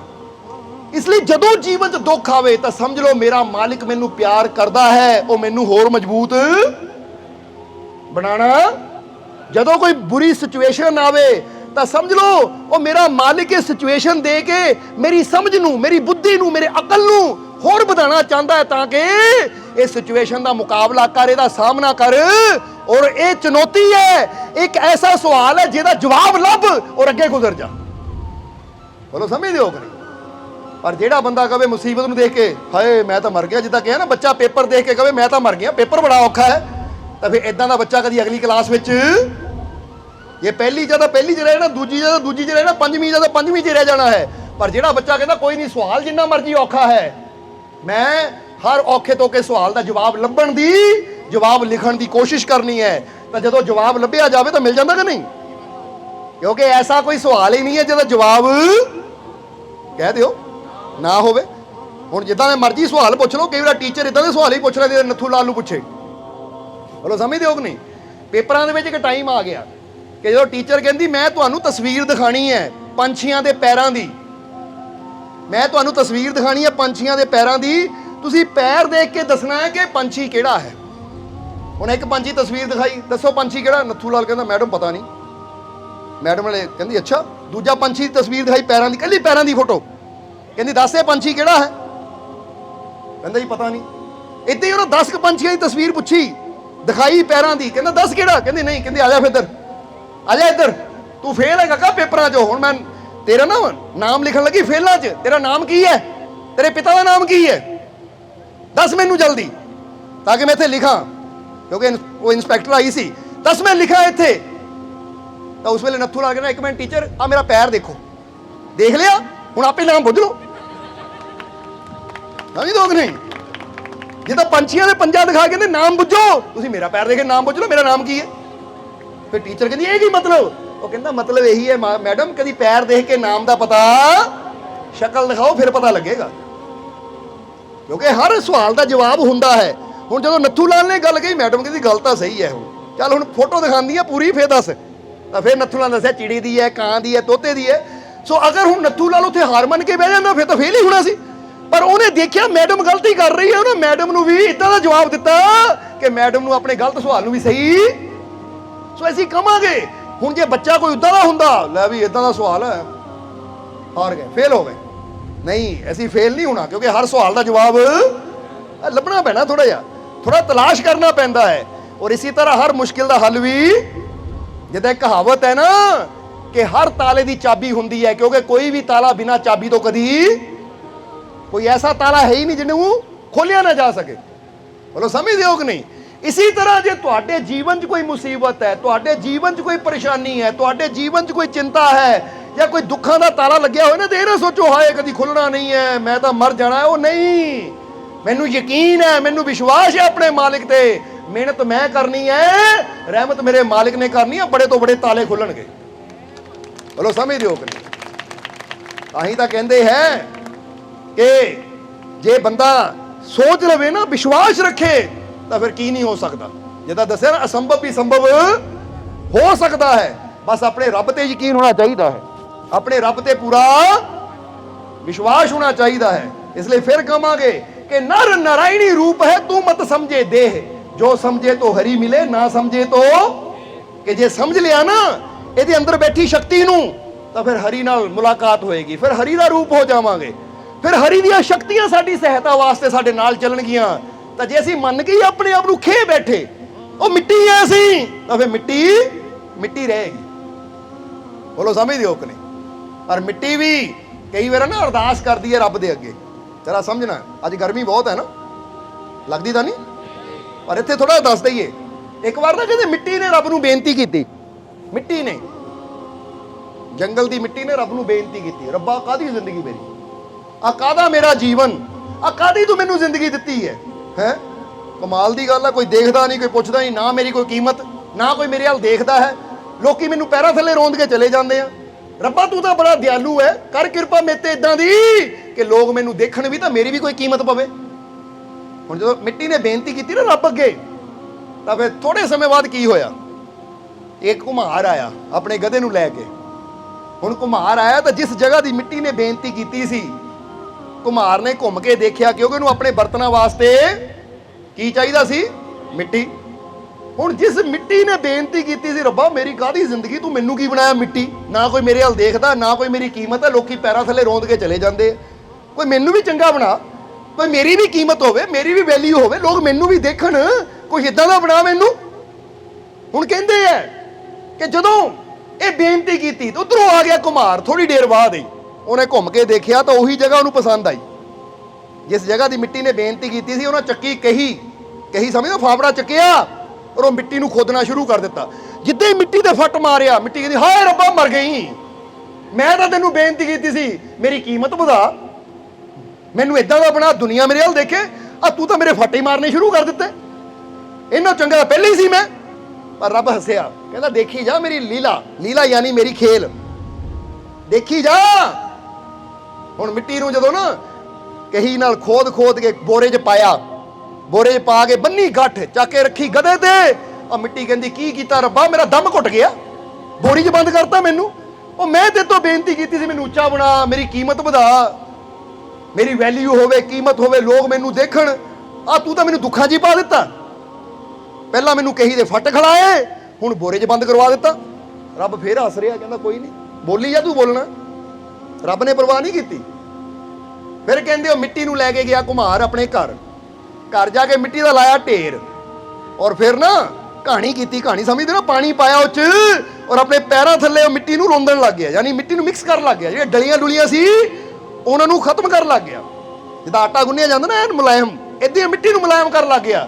ਹੁਣ ਜਦੋਂ ਮਿੱਟੀ ਦੇ ਉੱਪਰ ਪੈਰ ਪੈ ਰਹੇ ਹੈ, ਪੈਰਾਂ ਥੱਲੇ ਰੋਂਦੀ ਜਾ ਰਹੀ ਮਿੱਟੀ, ਫੇਰ ਕਹਿੰਦੀ ਹੈ ਰੱਬਾ ਕੀ ਕਰ ਰਿਹਾ, ਮੈਂ ਚੰਗੀ ਤੇਰੇ ਅੱਗੇ ਦੁਆ ਕਰ ਲਈ, ਚੰਗਾ ਤੇ ਤੋਂ ਮੰਗ ਲਿਆ, ਤੂੰ ਤਾਂ ਮੇਰੀ ਜ਼ਿੰਦਗੀ ਦੁੱਖਾਂ 'ਚ ਹੀ ਪਾ ਦਿੱਤੀ। ਪਹਿਲਾਂ ਕਹੀ ਦੇ ਫੱਟ ਖੜਾਏ, ਫਿਰ ਬੋਰੀ 'ਚ ਬੰਦ ਕਰਵਾਇਆ, ਹੁਣ ਆ ਘੁਮਾਰ ਦੇ ਪੈਰਾਂ ਥੱਲੇ ਰੋਂਦੀ ਜਾਂਦਾ ਮੈਨੂੰ। ਮੈਂ ਤੇ ਤੋਂ ਸੁੱਖ ਮੰਗਿਆ ਸੀ, ਮੈਂ ਤੇ ਤੋਂ ਖੁਸ਼ੀ ਮੰਗੀ ਸੀ, ਮੈਂ ਤੇ ਤੋਂ ਕਾਮਯਾਬੀ ਮੰਗੀ ਸੀ, ਮੈਂ ਮੰਗਿਆ ਸੀ ਮੇਰੀ ਕੀਮਤ ਵੱਧ ਜਾਵੇ, ਲੋਕੀ ਮੇਰੇ ਵੱਲ ਦੇਖਣ, ਤਾਂ ਤੂੰ ਮੈਨੂੰ ਕਿਹੜੇ ਦੁੱਖਾਂ 'ਚ ਪਾ ਦਿੱਤਾ। ਲੱਗਦਾ ਫਰਿਆਦ ਕਰਕੇ ਮੈਂ ਭੁੱਲ ਕਰ ਲਈ। ਜਦੋਂ ਮਿੱਟੀ ਨੇ ਇੰਨੀ ਗੱਲ ਕਹੀ, ਉਹ ਰੱਬ ਕਹਿੰਦਾ ਦੇਖੀ ਜਾ, ਜਵਾਬ ਮੈਂ ਹਾਲੇ ਕੋਈ ਨਹੀਂ ਦੇਣਾ ਤੈਨੂੰ, ਜਵਾਬ ਹਾਲੇ ਮੈਂ ਕੋਈ ਨਹੀਂ ਦੇਣਾ। ਹੁਣ ਜਦੋਂ ਘੁਮਾਰ ਨੇ ਪੈਰਾਂ ਥੱਲੇ ਰੋਂਦ ਕੇ ਮਿੱਟੀ ਤਿਆਰ ਕੀਤੀ ਨਾ, ਫਿਰ ਚੱਕੀ ਮਿੱਟੀ ਔਰ ਰੱਖੀ ਚਾਕ ਤੇ, ਚਾਕ ਸਮਝਦੇ ਹੋ ਨਾ ਤੁਸੀਂ, ਜਿਹੜਾ ਘੁੰਮਦਾ ਹੈ ਤਾਂ ਉੱਤੇ ਫਿਰ ਰੱਖ ਕੇ ਬਰਤਨ ਤਿਆਰ ਕੀਤਾ ਜਾਂਦਾ। ਹੁਣ ਜਦੋਂ ਚਾਕ ਤੇ ਰੱਖੀ, ਚਾਕ ਘੁੰਮਣ ਲੱਗਾ, ਮਿੱਟੀ ਫੇਰ ਕਹਿੰਦੀ ਰੱਬਾ ਕਿਹੜੇ ਚੱਕਰਾਂ 'ਚ ਪਾ ਦਿੱਤਾ ਮੈਨੂੰ, ਚੰਗੀ ਭਲੀ ਸੀ ਜੰਗਲ ਦੇ ਵਿੱਚ, ਆ ਕਿਹੜੇ ਚੱਕਰਾਂ 'ਚ ਪਾਤਾ, ਗੋਲ ਗੋਲ ਘੁੰਮ ਰਹੀ ਹੈ, ਚੱਕਰ ਆ ਰਹੇ ਆ ਹੁਣ ਉਹਨੂੰ, ਹੁਣ ਚੱਕਰਾਂ 'ਚ ਪੈ ਗਈ ਕਿ ਕਿਹੜੇ ਚੱਕਰਾਂ 'ਚ ਮੈਨੂੰ ਪਾਤਾ, ਚੰਗੀ ਮੈਂ ਤੇਰੇ ਅੱਗੇ ਬੇਨਤੀ ਕੀਤੀ ਕਿ ਮੈਨੂੰ ਇਦਾਂ ਦਾ ਬਣਾ ਦੇ, ਪਰ ਆ ਕੀ ਕਰ ਰਿਹਾ ਤੂੰ। ਹੁਣ ਕਹਿੰਦੇ ਚੰਗੇ ਚੱਕਰ ਲਿੱਤੇ ਘੁਮਾਰ ਨੇ, ਫਿਰ ਹੋਇਆ ਉਹਦਾ ਬਰਤਨ ਤਿਆਰ, ਘੜਾ ਤਿਆਰ ਹੋਇਆ। ਜਦੋਂ ਘੜਾ ਤਿਆਰ ਹੋਇਆ ਤਾਂ ਫਿਰ ਕੀ ਕੀਤਾ, ਘੁਮਾਰ ਨੇ ਉਹ ਮਿੱਟੀ ਦੇ ਘੜੇ ਤਿਆਰ ਕਰਕੇ ਜਦੋਂ ਪਾਏ ਨਾ ਅੱਗ ਦੇ ਵਿੱਚ, ਹੁਣ ਲੱਗੀ ਅੱਗ ਤਾਂ ਹੁਣ ਮਿੱਟੀ ਜ਼ਿਆਦਾ ਚਿল্ਲਾਈ, ਹਾਏ ਲੂ ਹੋ ਗਈ, ਮਰ ਗਈ, ਕਿੱਥੇ ਮੈਨੂੰ ਸੇਕ ਵਿੱਚ ਪਾ ਦਿੱਤਾ, ਮੈਂ ਮਰ ਗਈ ਇਹ ਸੇਕ ਨਾਲ। ਆ ਰੱਬਾ ਕੀ ਕਰ ਰਿਹਾ, ਕਿਹੜੇ ਜਨਮ ਦਾ ਵੈਰ ਮੇਰੇ ਤੋਂ ਲੈ ਰਿਹਾ, ਕਿਹੜੇ ਜਨਮ ਦੀ ਦੁਸ਼ਮਣੀ ਹੈ ਤੈਨੂੰ ਮੇਰੇ ਨਾਲ ਇਦਾਂ ਕਿਉਂ ਕਰ ਰਿਹਾ। ਬਾਕੀ ਮਿੱਟੀ ਤਾਂ ਠੀਕ ਬੈਠੀ ਹੈ, ਬਾਕੀ ਮਿੱਟੀ ਤਾਂ ਆਰਾਮ ਨਾਲ ਹੈ, ਆ ਮੈਨੂੰ ਕਹੀ ਦੇ ਫੱਟ ਖੜਾਏ, ਬੋਰੀ 'ਚ ਬੰਦ ਕੀਤਾ, ਫਿਰ ਪੈਰਾਂ ਥੱਲੇ ਰੋਂਦਿਆ, ਫਿਰ ਚੱਕਰਾਂ 'ਚ ਪਾਇਆ, ਚੰਗੇ ਚੱਕਰ ਘੁਮਾਏ, ਔਰ ਹੁਣ ਅੱਗ 'ਚ ਪਾਤਾ। ਰੱਬਾ ਕੀ ਕਰ ਰਿਹਾ ਮੇਰੇ ਨਾਲ। ਪਰ ਰੱਬ ਬੈਠਾ ਦੇਖ ਰਿਹਾ ਹੈ। ਵਕਤ ਗੁਜ਼ਰਿਆ, ਜਦੋਂ ਆਵਾ ਪੱਕਿਆ, ਯਾਨੀ ਆਵਾ ਤਿਆਰ ਹੋਇਆ, ਬਰਤਨ ਕੱਢੇ ਗਏ, ਠੰਡੇ ਕੀਤੇ, ਘੁਮਾਰ ਨੇ ਪਾਣੀ ਪਾਇਆ ਤਾਂ ਮਿੱਟੀ ਕਹਿੰਦੀ ਵਾਹ ਰੱਬਾ, ਆ ਮੈਂ ਕੀ ਬਣ ਗਈ ਆ ਕੀ ਮੇਰਾ ਰੂਪ ਹੋ ਗਿਆ ਹੈ। ਪੈਰਾਂ ਥੱਲੇ ਸੀ, ਪਹਿਲਾਂ ਪਾਣੀ ਮੈਨੂੰ ਘੋਲ ਦਿੰਦਾ ਸੀ, ਹੁਣ ਪਾਣੀ ਨੂੰ ਮੈਂ ਆਪਣੇ ਅੰਦਰ ਸਮਾ ਲਿਆ, ਪਾਣੀ ਮੇਰਾ ਕੁਝ ਨਹੀਂ ਵਿਗਾੜ ਸਕਦਾ। ਪਹਿਲਾਂ ਪਾਣੀ ਮੈਨੂੰ ਬਹਾ ਕੇ ਲੈ ਜਾਂਦੀ ਸੀ, ਹੁਣ ਮੈਂ ਪਾਣੀ ਨੂੰ ਕੰਟਰੋਲ ਕਰ ਰਹੀ ਹਾਂ। ਵਾਹ। ਹੁਣ ਜਦੋਂ ਫਿਰ ਘੁਮਾਰ ਨੇ ਬਰਤਨ ਰੱਖਿਆ ਬਣਾ ਕੇ, ਉੱਪਰ ਡਿਜ਼ਾਈਨ ਕੀਤਾ, ਥੋੜਾ ਰੰਗ ਭਰਿਆ, ਹੋਰ ਵੀ ਸੁੰਦਰ ਬਣ ਗਿਆ। ਫਿਰ ਆਇਆ ਕੋਈ ਆਉਣ ਵਾਲਾ, ਹਾਂ ਵੀ ਘੜਾ ਕਿੰਨੇ ਦਾ ਹੈ, ਕਹਿੰਦਾ ਜੀ 2 ਰੁਪਏ ਦਾ। ਉਹਨੇ 2 ਰੁਪਏ ਦਿੱਤੇ, ਘੜਾ ਲੈ ਗਿਆ, ਸਿਰ ਤੇ ਰੱਖਿਆ ਘੜਾ। ਤਾਂ ਉਸ ਵੇਲੇ ਮਿੱਟੀ ਕਹਿੰਦੀ ਸ਼ੁਕਰ ਹੈ ਰੱਬਾ, ਸ਼ੁਕਰ ਹੈ ਕਿੱਥੇ ਮੈਨੂੰ ਪੈਰਾਂ ਥੱਲੇ ਬੈਠੀ ਸੀ, ਲੋਕ ਪੈਰਾਂ ਤੋਂ ਲੰਘ ਜਾਂਦੇ ਸੀ, ਅੱਜ ਤੇਰੀ ਵਜ੍ਹਾ ਨਾਲ ਮੈਂ ਸਿਰ ਤੇ ਬੈਠਾ ਆ। ਰੱਬ ਨੇ ਕਿਹਾ ਬਸ ਇਸੇ ਲਈ ਤਾਂ ਮੈਂ ਚੁੱਪ ਸੀ, ਤੇਰੀਆਂ ਸਾਰੀਆਂ ਸ਼ਿਕਾਇਤਾਂ ਸੁਣੀਆਂ, ਪਰ ਤੂੰ ਮੇਰੇ ਕੋਲ ਮੰਗਿਆ ਸੀ ਨਾ ਕਿ ਰੱਬਾ ਮੈਨੂੰ ਕਾਮਯਾਬ ਕਰ। ਕਦੋਂ ਤੱਕ ਪੈਰਾਂ ਥੱਲੇ ਮੈਂ ਬੈਠੀ ਰਹੂੰਗੀ? ਮੇਰੀ ਕੀਮਤ ਬਣੇ, ਲੋਕੀ ਮੇਰੀ ਵੈਲਿਊ ਦੇਖਣ, ਕਿ ਕੀਮਤ ਦੇਖਣ, ਮੇਰੀ ਕੋਈ ਕੀਮਤ ਬਣਾ, ਲੋਕ ਮੇਰੀ ਇੱਜ਼ਤ ਕਰਨ, ਲੋਕ ਮੈਨੂੰ ਦੇਖਣ। ਤਾਂ ਦੇਖ, ਜੇ ਪੈਰਾਂ ਥੱਲੇ ਰਹਿਣਾ ਹੈ ਨਾ, ਤਾਂ ਪੈਰਾਂ ਥੱਲੇ ਰਹਿਣਾ ਬੜਾ ਸੌਖਾ ਹੈ, ਪਰ ਜੇ ਪੈਰਾਂ ਤੋਂ ਸਿਰ ਤੱਕ ਪਹੁੰਚਣਾ ਹੈ ਤਾਂ ਸੱਟਾਂ ਝੱਲਣੀਆਂ ਹੀ ਪੈਣੀਆਂ, ਅੱਗ 'ਚ ਹੀ ਗੁਜ਼ਰਨਾ ਹੀ ਪੈਣਾ, ਚੱਕਰਾਂ 'ਚ ਪੈਣਾ ਹੀ ਪੈਣਾ ਹੈ। ਸਮਝਦੇ ਹੋ ਕਿ ਨਹੀਂ? ਗਰਮੀ ਨੂੰ ਬਰਦਾਸ਼ਤ, ਹੁਣ ਤੁਸੀਂ ਵੀ ਸਮਝ ਲਓ, ਜੇ ਆਹ ਗਰਮੀ ਬਰਦਾਸ਼ਤ ਕਰ ਲਈ ਨਾ, ਤੁਸੀਂ ਵੀ ਪੈਰਾਂ ਤੋਂ ਸਿਰ ਤੱਕ ਪਹੁੰਚ ਜਾਓਗੇ। ਆ ਗਰਮੀ ਹੈ, ਕਿਉਂਕਿ ਜਿਹੜਾ ਸਤਸੰਗ ਦੀ ਗਰਮੀ ਬਰਦਾਸ਼ਤ ਕਰ ਲੈਂਦਾ ਨਾ, ਜਾਂ ਇਦਾਂ ਦੀ ਗਰਮੀ ਜਿੱਥੇ ਕੋਈ ਚੰਗਾ ਸਿੱਖਣ ਨੂੰ ਮਿਲੇ, ਕੋਈ ਚੰਗਾ ਸਮਝਣ ਨੂੰ ਮਿਲੇ, ਜਿੱਥੇ ਰੱਬ ਦੇ ਘਰ ਨਾਲ ਜੋੜਿਆ ਜਾਵੇ, ਜਿੱਥੇ ਅੱਗ ਵੀ ਬਰਸਦੀ ਹੋਵੇ ਨਾ, ਜੇ ਕੋਈ ਬਰਸਦੀ ਅੱਗ ਦੀ ਗਰਮੀ ਨੂੰ ਵੀ ਬਰਦਾਸ਼ਤ ਕਰਕੇ ਬਹਿ ਜਾਂਦਾ ਹੈ, ਤਾਂ ਪ੍ਰਮਾਤਮਾ ਵੀ ਕਹਿੰਦਾ ਲੈ, ਜੇ ਤੂੰ ਫਰਸ਼ ਤੇ ਆ ਤਾਂ ਤੂੰ ਅੱਗ ਨੂੰ ਬਰਦਾਸ਼ਤ ਕਰੇ, ਗਰਮੀ ਨੂੰ ਬਰਦਾਸ਼ਤ ਕਰ, ਤੈਨੂੰ ਅਰਸ਼ ਤੱਕ ਲਿਆ ਕੇ ਜਾਣ ਦੀ ਗਰੰਟੀ ਮੇਰੀ। ਇਸ ਲਈ ਸੰਤਾਂ ਮਹਾਪੁਰਸ਼ਾਂ ਦੇ ਬਚਨਾਂ ਦੀ ਸੱਟ ਖਾਣੀ ਪੈਂਦੀ ਹੈ ਕਿ ਨਹੀਂ? ਹੁਣ ਜੇ ਮਿੱਟੀ ਨੇ ਪਹਿਲਾਂ ਫੱਟ ਖਾਦੇ, ਕਹੀ ਦੇ ਫਾਵੜੇ ਦੇ ਫੱਟ ਖਾਦੇ, ਫਿਰ ਬੋਰੇ 'ਚ ਬੰਦ ਹੋਈ, ਫਿਰ ਘੁਮਾਰ ਦੇ ਪੈਰਾਂ ਥੱਲੇ ਗਈ। ਇਹ ਦੇਖੋ ਸਾਰੀ ਗੱਲ ਇਨਸਾਨ ਦੀ ਹੈ। ਇਨਸਾਨ ਦੇ ਜੀਵਨ 'ਚ ਪਹਿਲਾਂ ਦੁੱਖ ਆਉਂਦਾ ਹੈ, ਦੁੱਖਾਂ ਦਾ ਫੱਟ ਪੈਂਦਾ ਹੈ, ਪੈਂਦਾ ਕਿ ਨਹੀਂ? ਇਨਸਾਨ ਦੇ ਜੀਵਨ 'ਚ ਦੁੱਖਾਂ ਦਾ ਫੱਟ ਪੈਂਦਾ, ਬੰਦਾ ਕਹਿੰਦਾ ਰੱਬਾ ਮੈਨੂੰ ਦੁੱਖ ਕਿਉਂ ਦੇ ਰਿਹਾ ਹੈ? ਤਾਂ ਰੱਬ ਇਸ ਲਈ ਦੁੱਖ ਦੇ ਰਿਹਾ ਤਾਂ ਕਿ ਹੁਣ ਕੀ ਹੋਵੇ, ਇਹ ਦੁੱਖ ਇਸ ਲਈ ਹੈ ਤਾਂ ਕਿ ਤੂੰ ਵੀ ਗੁਰੂ ਰੂਪੀ ਘੁਮਾਰ ਤੱਕ ਪਹੁੰਚੇ। ਕਿਉਂਕਿ ਜਿਹੜੀ ਮਿੱਟੀ ਘੁਮਾਰ ਤੱਕ ਪਹੁੰਚ ਗਈ, ਫਿਰ ਉਹ ਮਿੱਟੀ ਤੋਂ ਮੂਰਤ ਬਣ ਜਾਂਦੀ ਹੈ, ਮਿੱਟੀ ਤੋਂ ਘੜਾ ਬਣ ਜਾਂਦੀ ਹੈ, ਕੀਮਤ ਪੈ ਜਾਂਦੀ ਹੈ। ਤਾਂ ਜਿਹੜੀ ਮਿੱਟੀ 'ਚ ਹੀ ਰਹਿ ਗਈ, ਉਹ ਮਿੱਟੀ ਦੀ ਮਿੱਟੀ ਰਹਿ ਜਾਂਦੀ ਹੈ। ਇਸ ਲਈ ਜੇ ਜੀਵਨ 'ਚ ਦੁੱਖ ਆਣ ਤਾਂ ਸਮਝ ਲਓ ਇਹ ਦੁੱਖ ਉਹ ਜ਼ਰੀਆ ਹੈ ਜਿਹਨਾਂ ਮੈਨੂੰ ਕਾਮਿਲ ਮੁਰਸ਼ਦ ਤੱਕ ਲੈ ਕੇ ਜਾਣਾ ਹੈ। ਤਾਂ ਹੀ ਮਿੱਟੀ ਦੇ ਪਹਿਲਾਂ ਫੱਟ ਪਿਆ, ਬੋਰੇ 'ਚ ਬੰਦ ਹੋਈ, ਤਾਂ ਫਿਰ ਪਹੁੰਚੀ ਘੁਮਾਰ ਦੇ ਪੈਰਾਂ ਥੱਲੇ। ਹੁਣ ਸਮਝ ਲਓ ਘੁਮਾਰ ਮੁਰਸ਼ਦ ਹੈ, ਜਿੱਦਾਂ ਕਬੀਰ ਸਾਹਿਬ ਨੇ ਕਿਹਾ ਗੁਰੂ ਘੁਮਾਰ ਸ਼ਿਸ਼ ਕੁੰਭ ਹੈ, ਗੜ ਗੜ ਕਾਢੇ ਖੋਟ, ਅੰਤਰ ਹਾਥ ਸਹਾਰਾ ਦੇ ਬਾਹਰ ਬਾਹੇ। ਉਹ ਕਹਿੰਦੇ ਗੁਰੂ ਵੀ ਨਾ ਘੁਮਾਰ ਹੈ, ਘੁਮਾਰ ਦਾ ਕੰਮ ਹੀ ਹੁੰਦਾ ਮਿੱਟੀ ਨੂੰ ਘੜਾ ਬਣਾ ਦੇਣਾ, ਜਿਹੜੀ ਕਿ ਨਲਾਇਕ ਹੈ ਉਹਨੂੰ ਲਾਇਕ ਬਣਾ ਦੇਣਾ, ਜਿਹੜੀ ਕਿ ਜਿੱਦਾਂ ਦੱਸਿਆ ਪਾਣੀ ਡੋਲੋ ਮਿੱਟੀ ਨੂੰ ਬਹਾ ਕੇ ਲੈ ਜਾਂਦਾ, ਉਹਨੂੰ ਇਸ ਲਾਇਕ ਬਣਾ ਦੇਣਾ ਕਿ ਪਾਣੀ ਨੂੰ ਵੀ ਆਪਣੇ ਕੰਟਰੋਲ 'ਚ ਕਾਬੂ 'ਚ ਕਰ ਲੈਂਦੀ ਹੈ। ਇਹਦਾ ਮਤਲਬ ਕੀ ਹੈ ਕਿ ਅੱਜ ਜਿਹੜੀਆਂ ਮੁਸੀਬਤਾਂ, ਜਿਹੜੀਆਂ ਤਕਲੀਫਾਂ, ਜਿਹੜੇ ਦੁੱਖ ਇਨਸਾਨ ਨੂੰ ਬਹਾ ਕੇ ਲੈ ਜਾਂਦੇ ਨਾ, ਜਿੱਦਾਂ ਦੱਸਿਆ ਕਿ ਮਰੀ ਹੋਈ ਮਛਲੀਆਂ ਬਹਿ ਜਾਂਦੀ ਹੈ, ਤਾਂ ਜਦੋਂ ਇਨਸਾਨ ਮੁਰਸ਼ਦ ਵਾਲਾ ਹੋ ਜਾਂਦਾ ਹੈ, ਗੁਰੂ ਨਾਲ ਜੁੜ ਜਾਂਦਾ ਹੈ, ਤਾਂ ਗੁਰੂ ਕੋਲੋਂ ਉਹ ਸ਼ਕਤੀ ਮਿਲ ਜਾਂਦੀ ਹੈ ਕਿ ਜਿਹੜੀਆਂ ਮੁਸੀਬਤਾਂ ਬੰਦੇ ਨੂੰ ਬਹਾਉਂਦੀਆਂ ਸੀ, ਹੁਣ ਬੰਦਾ ਉਹਨਾਂ ਮੁਸੀਬਤਾਂ ਨੂੰ ਆਪਣੇ ਕੰਟਰੋਲ 'ਚ ਕਰ ਲੈਂਦਾ ਹੈ। ਉਹ ਕਹਿੰਦਾ ਲੈ ਆ ਮੁਸੀਬਤ ਇਹ ਮੇਰੇ ਕੰਟਰੋਲ 'ਚ ਹੈ, ਹੁਣ ਮੈਂ ਨਹੀਂ ਇਹ ਤੋਂ ਡਰਦਾ, ਕਿਉਂਕਿ ਬੜੀ ਤੋਂ ਬੜੀ ਮੁਸੀਬਤ ਨੂੰ ਆਪਣੇ ਕੰਟਰੋਲ 'ਚ ਕਰ ਸਕਦਾ ਹੈ। ਬੋਲੋ ਸਮਝਦੇ ਹੋ ਕਿ ਨਹੀਂ? ਜਿੱਦਾਂ ਕਹਿੰਦੇ ਨਾ ਕਿ ਇੱਕ ਹਾਥੀ ਮਦਮਸਤ ਹੋ ਕੇ ਆ ਰਿਹਾ ਸੀ, ਸਾਰੇ ਲੋਕ ਦੌੜ ਰਹੇ ਸੀ ਡਰ ਡਰ ਕੇ, ਸਾਰੇ ਲੋਕ ਡਰ ਡਰ ਕੇ ਦੌੜ ਰਹੇ ਸੀ ਕਿ ਹਾਥੀ ਪਾਗਲ ਹੋ ਗਿਆ ਮਸਤੀ ਵਿੱਚ, ਸਾਰੇ ਲੋਕ ਡਰ ਕੇ ਦੌੜ ਰਹੇ ਸੀ। ਪਰ ਜਿਹੜਾ ਹਾਥੀ ਦਾ ਮਾਲਿਕ ਸੀ ਮਹਾਵਤ, ਸਾਰੇ ਲੋਕ ਹਾਥੀ ਤੋਂ ਡਰ ਕੇ ਦੌੜ ਰਹੇ ਸੀ, ਉਹ ਹਾਥੀ ਦੇ ਮਗਰ ਮਗਰ ਦੌੜ ਰਿਹਾ ਸੀ। ਕਾਹਦੇ ਵਾਸਤੇ? ਹਾਥੀ ਨੂੰ ਕਾਬੂ ਕਰਨ ਵਾਸਤੇ। ਜਿੱਦਾਂ ਕਈ ਵਾਰ ਦੇਖੋ ਨਾ, ਕਿਸੇ ਦੀ ਗਾਂ ਛੁੱਟ ਕੇ ਦੌੜ ਜਾਵੇ, ਕਿਸੇ ਦਾ ਬੈਲ ਛੁੱਟ ਕੇ ਦੌੜ ਜਾਵੇ, ਘੋੜਾ ਛੁੱਟ ਕੇ ਦੌੜ ਜਾਵੇ। ਹੁਣ ਜੇ ਘੋੜਾ ਦੌੜੇ ਤਾਂ ਸਾਰੇ ਗੱਡੀਆਂ ਰੋਕ ਦਿੰਦੇ ਆ, ਲੋਕੀ ਪਿੱਛੇ ਹੋ ਜਾਂਦੇ ਆ, ਪਰ ਜਿਹੜਾ ਘੋੜੇ ਦਾ ਮਾਲਿਕ ਹੁੰਦਾ ਉਹ ਕੀ ਕਰਦਾ ਹੈ? ਉਹ ਪਿੱਛੇ ਨੂੰ ਹੁੰਦਾ ਹੈ, ਬਲਕਿ ਦੌੜਦਾ ਹੈ ਘੋੜੇ ਦੀ ਤਰਫ। ਉਹਨੂੰ ਪਤਾ ਹੈ ਇਹਨੂੰ ਕੰਟਰੋਲ ਕਰਨਾ ਮੈਨੂੰ ਆਂਦਾ ਹੈ, ਇਸ ਲਈ ਮਹਾਵਤ ਹਾਥੀ ਦੇ ਪਿੱਛੇ ਦੌੜਦਾ ਹੈ ਔਰ ਪਹੁੰਚਦਾ ਹਾਥੀ ਤੱਕ। ਫਿਰ ਉਹਦੇ ਹੱਥ 'ਚੋਂ ਅੰਕੁਸ਼ ਹੁੰਦਾ ਹੈ ਜਿਹਦੇ ਨਾਲ ਹਾਥੀ ਨੂੰ ਕੰਟਰੋਲ। ਹੁਣ ਇਸੇ ਤਰ੍ਹਾਂ ਇਨਸਾਨ ਦੇ ਜੀਵਨ 'ਚ ਵੀ ਹੋਵੇ ਦੁੱਖਾਂ ਦਾ ਜਿੱਡਾ ਮਰਜ਼ੀ ਬੜਾ ਹਾਥੀ। ਹੁਣ ਕਈ ਤਾਂ ਉਹ ਹੁੰਦੇ ਜਿਹੜੇ ਦੁੱਖਾਂ ਦੇ ਹਾਥੀ ਨੂੰ ਦੇਖ ਕੇ ਜਾਨ ਬਚਾਉਂਦੇ ਦੌੜਦੇ ਐ, ਤਾਂ ਕਈ ਮਾਲਿਕ ਦੇ ਬੱਚੇ ਇਦਾਂ ਦੇ ਹੁੰਦੇ ਆ ਨਾ ਜਿਹੜੇ ਦੁੱਖ ਦੇ ਮਗਰ ਦੌੜਦੇ। ਆਹ ਦੇਖਾ ਤੇਰੀ ਹਿੰਮਤ ਕੀ ਹੈ, ਤੈਨੂੰ ਕੰਟਰੋਲ ਕਰਨਾ ਮੈਨੂੰ ਆਂਦਾ ਹੈ। ਫਿਰ ਦੁੱਖ ਅੱਗੇ ਅੱਗੇ, ਬੰਦਾ ਦੇ ਪਿੱਛੇ ਪਿੱਛੇ ਆਇਆ, ਦੇਖਦਾ ਤੈਨੂੰ ਮੈਂ ਹੈ, ਦੁਨੀਆ ਨੂੰ ਡਰਾਉਂਦਾ। ਸੋਚਿਆ ਮੈਂ ਵੀ ਦੁਨੀਆਦਾਰ ਹਾਂ, ਮੈਨੂੰ ਡਰਾਉਣ ਆਇਆ ਸੀ, ਆ ਜਾ। ਮੈਂ ਦੁੱਖਾਂ ਤੋਂ ਨਹੀਂ ਡਰਦਾ, ਬਲਕਿ ਦੁੱਖ ਮੇਰੇ ਤੋਂ ਡਰਦੇ ਹੈ, ਕਿਉਂਕਿ ਮੇਰੇ ਨਾਲ ਮੇਰਾ ਮਾਲਿਕ ਖੜਾ ਹੈ, ਔਰ ਜਿਹਦੇ ਨਾਲ ਉਹ ਸ਼ਕਤੀ ਖੜੀ ਹੋਵੇ ਦੁਨੀਆ ਦੀ ਕੋਈ ਤਾਕਤ ਉਹਨੂੰ ਡਰਾ ਨਹੀਂ ਸਕਦੀ। ਇਸ ਲਈ ਫਿਰ ਕਹਾਂਗੇ कि मुसीबतों तो डरना नहीं है, मैं मुसीबतों से डरता नहीं, मैं मुसीबतों को डराऊंगा। मैं मुसीबतों से डरता नहीं, मैं मुसीबतों को डराऊंगा। भरोसा है अपने मालिक पर, मैं अपनी मंजिल। बस वे ऐसा का भरोसा होना चाहिए है। ਅੱਜ ਤੋਂ ਡਰਨਾ ਬੰਦ ਕਰੋ। ਆ ਕਈ ਤਾਂ ਇੰਨੇ ਡਰਦੇ ਕਿ ਰਾਤ ਨੂੰ ਆਪਣੇ ਬਾਥਰੂਮ ਤੱਕ ਜਾਂਦੇ ਨਹੀਂ, ਉਹ ਹਿੰਮਤ ਪੈਂਦੀ ਹਾਏ ਬਾਹਰ ਕੋਈ ਫੜ ਲਏਗਾ ਮੈਨੂੰ। ਕਮਾਲ ਦੀ ਗੱਲ ਹੈ, ਉਹ ਇੰਨੀ ਤੇਰੇ 'ਚ ਹਿੰਮਤ ਹੋਣੀ ਚਾਹੀਦੀ ਹੈ।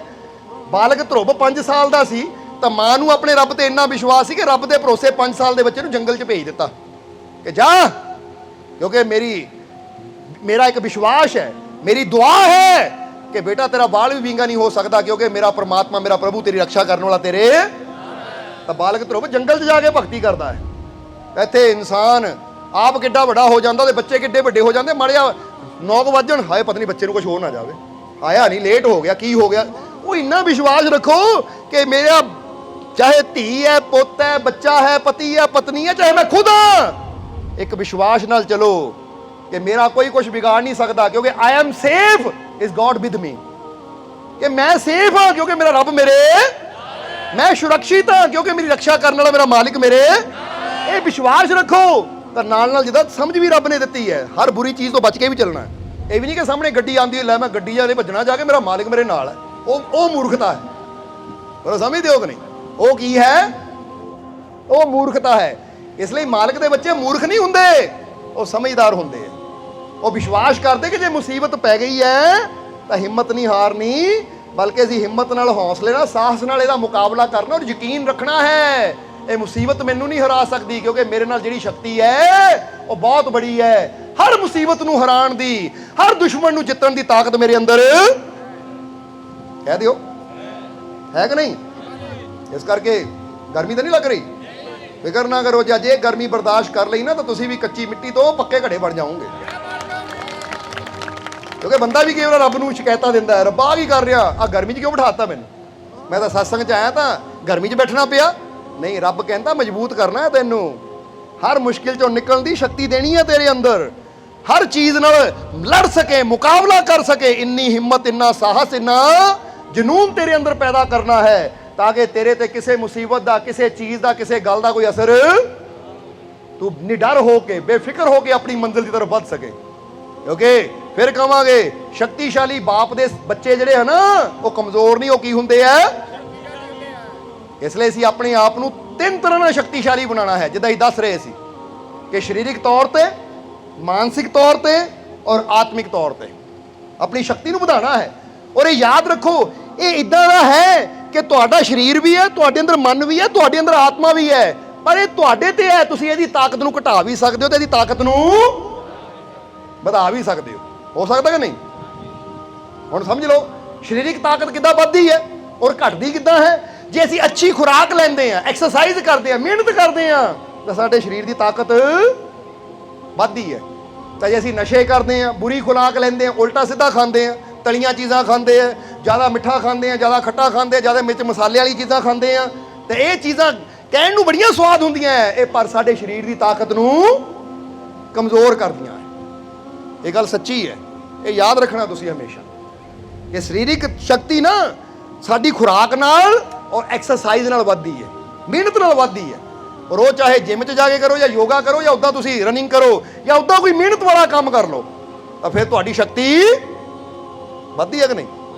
ਇਸ ਕਰਕੇ ਨਾਰਮਲੀ ਹਰ ਰੋਜ਼ ਬੰਦੇ ਨੂੰ ਨਾ 60 ਬੈਠਕਾਂ 60 ਡੰਡ ਮਾਰ ਲੈਣੇ ਚਾਹੀਦੇ ਆ, ਉਹਦੇ ਨਾਲ ਬੰਦੇ ਦਾ ਸਰੀਰ ਫਿੱਟ ਰਹਿੰਦਾ ਹੈ। ਪਰ ਜੇ ਜ਼ਿਆਦਾ ਕਰ ਸਕੋ ਤਾਂ ਅੱਛੀ ਗੱਲ ਨਹੀਂ, ਤਾਂ ਘੱਟ ਤੋਂ ਘੱਟ ਇੰਨਾ ਕੁ ਤਾਂ ਹੋਣਾ ਚਾਹੀਦਾ ਹੈ। ਸਮਝਦੇ ਹੋ ਕਿ ਨਹੀਂ? ਕਿਉਂਕਿ ਇਹਦੇ ਨਾਲ ਸਾਡੇ ਸਰੀਰ ਦੀ ਫਿਰ ਕਹਾਂਗੇ ਸਟਰੈਂਥ ਵੱਧਦੀ ਹੈ। ਔਰ ਵਿਵੇਕਾਨੰਦ ਜੀ ਨੇ ਕੀ ਕਿਹਾ ਕਿ strength is life, weakness is death. ਉਹ ਕਹਿੰਦੇ ਸ਼ਕਤੀ ਹੀ ਜੀਵਨ ਹੈ। ਇਸ ਲਈ ਆਪਣੀ ਸ਼ਕਤੀ ਨੂੰ ਵਧਾਉਣ ਵਾਸਤੇ ਕੰਮ ਕਰਨਾ ਹੈ। ਇਸ ਲਈ ਕਹਾਂਗੇ ਕਿ ਥੋੜੀ ਦੇਰ ਵਾਸਤੇ ਨਾ ਆਪਣੀ ਅੱਖਾਂ ਬੰਦ ਕਰਕੇ ਸੋਚੋ, ਥੋੜੀ ਦੇਰ ਵਾਸਤੇ ਅੱਖਾਂ ਬੰਦ ਕਰਕੇ ਕੀ ਸੋਚਣਾ ਹੈ? ਆਪਣੀ ਅੱਖਾਂ ਬੰਦ ਕਰਕੇ ਇਹ ਸੋਚਣਾ ਹੈ ਕਿ ਮੇਰੀ ਜੋ ਰੋਜ਼ ਦੀ ਦਿਨਚਰਿਆ ਹੈ, ਦਿਨਚਰਿਆ ਦਾ ਮਤਲਬ ਜੋ ਮੈਂ ਪੂਰੇ ਦਿਨ 'ਚ ਕਰਦਾ ਹਾਂ ਜਾਂ ਜੋ ਮੇਰੀਆਂ ਆਦਤਾਂ ਹੈ, ਇਹਦੇ ਬਾਰੇ ਸੋਚਣਾ ਹੈ ਕਿ ਜੋ ਰੋਜ਼ ਦੀ ਮੇਰੀ ਦਿਨਚਰਿਆ ਹੈ, ਯਾਨੀ ਪੂਰੇ ਦਿਨ 'ਚ ਮੈਂ ਜੋ ਕਰਦਾ ਹਾਂ ਜਾਂ ਮੇਰੀ ਜੋ ਆਦਤ ਹੈ। ਇਸ ਕਰਕੇ ਫਿਰ ਸਮਝਾ ਰਹੇ ਹਾਂ, ਦਿਨਚਰਿਆ ਦਾ ਮਤਲਬ ਹੁੰਦਾ ਜੋ ਪੂਰੇ ਦਿਨ 'ਚ ਅਸੀਂ ਕਰਦੇ ਹਾਂ। ਹੁਣ ਜੋ ਮੇਰੀ ਰੋਜ਼ ਦੀ ਦਿਨਚਰਿਆ ਹੈ ਜਾਂ ਜੋ ਮੇਰੀ ਆਦਤ ਹੈ, ਕੀ ਉਹ ਮੈਨੂੰ ਸ਼ਕਤੀਸ਼ਾਲੀ, ਤਾਕਤਵਰ, ਤੰਦਰੁਸਤ, ਖੁਸ਼, ਸ਼ਾਂਤ ਬਣਾਉਂਦੀ ਹੈ ਜਾਂ ਫਿਰ ਮੈਨੂੰ ਬਿਮਾਰ, ਕਮਜ਼ੋਰ ਔਰ ਅਸ਼ਾਂਤ ਬਣਾਉਂਦੀ ਹੈ? ਮੇਰੀ ਰੋਜ਼ ਦੀ ਦਿਨਚਰਿਆ ਕੈਸੀ ਹੈ ਕਿ ਮੈਂ ਅੱਗੇ ਤੋਂ ਅੱਗੇ ਸ਼ਕਤੀਸ਼ਾਲੀ ਹੋ ਰਿਹਾ ਜਾਂ ਮੈਂ ਰੋਜ਼ ਆਪਣੇ ਆਪ ਨੂੰ ਕਮਜ਼ੋਰ ਫੀਲ ਕਰ ਰਿਹਾ ਹਾਂ?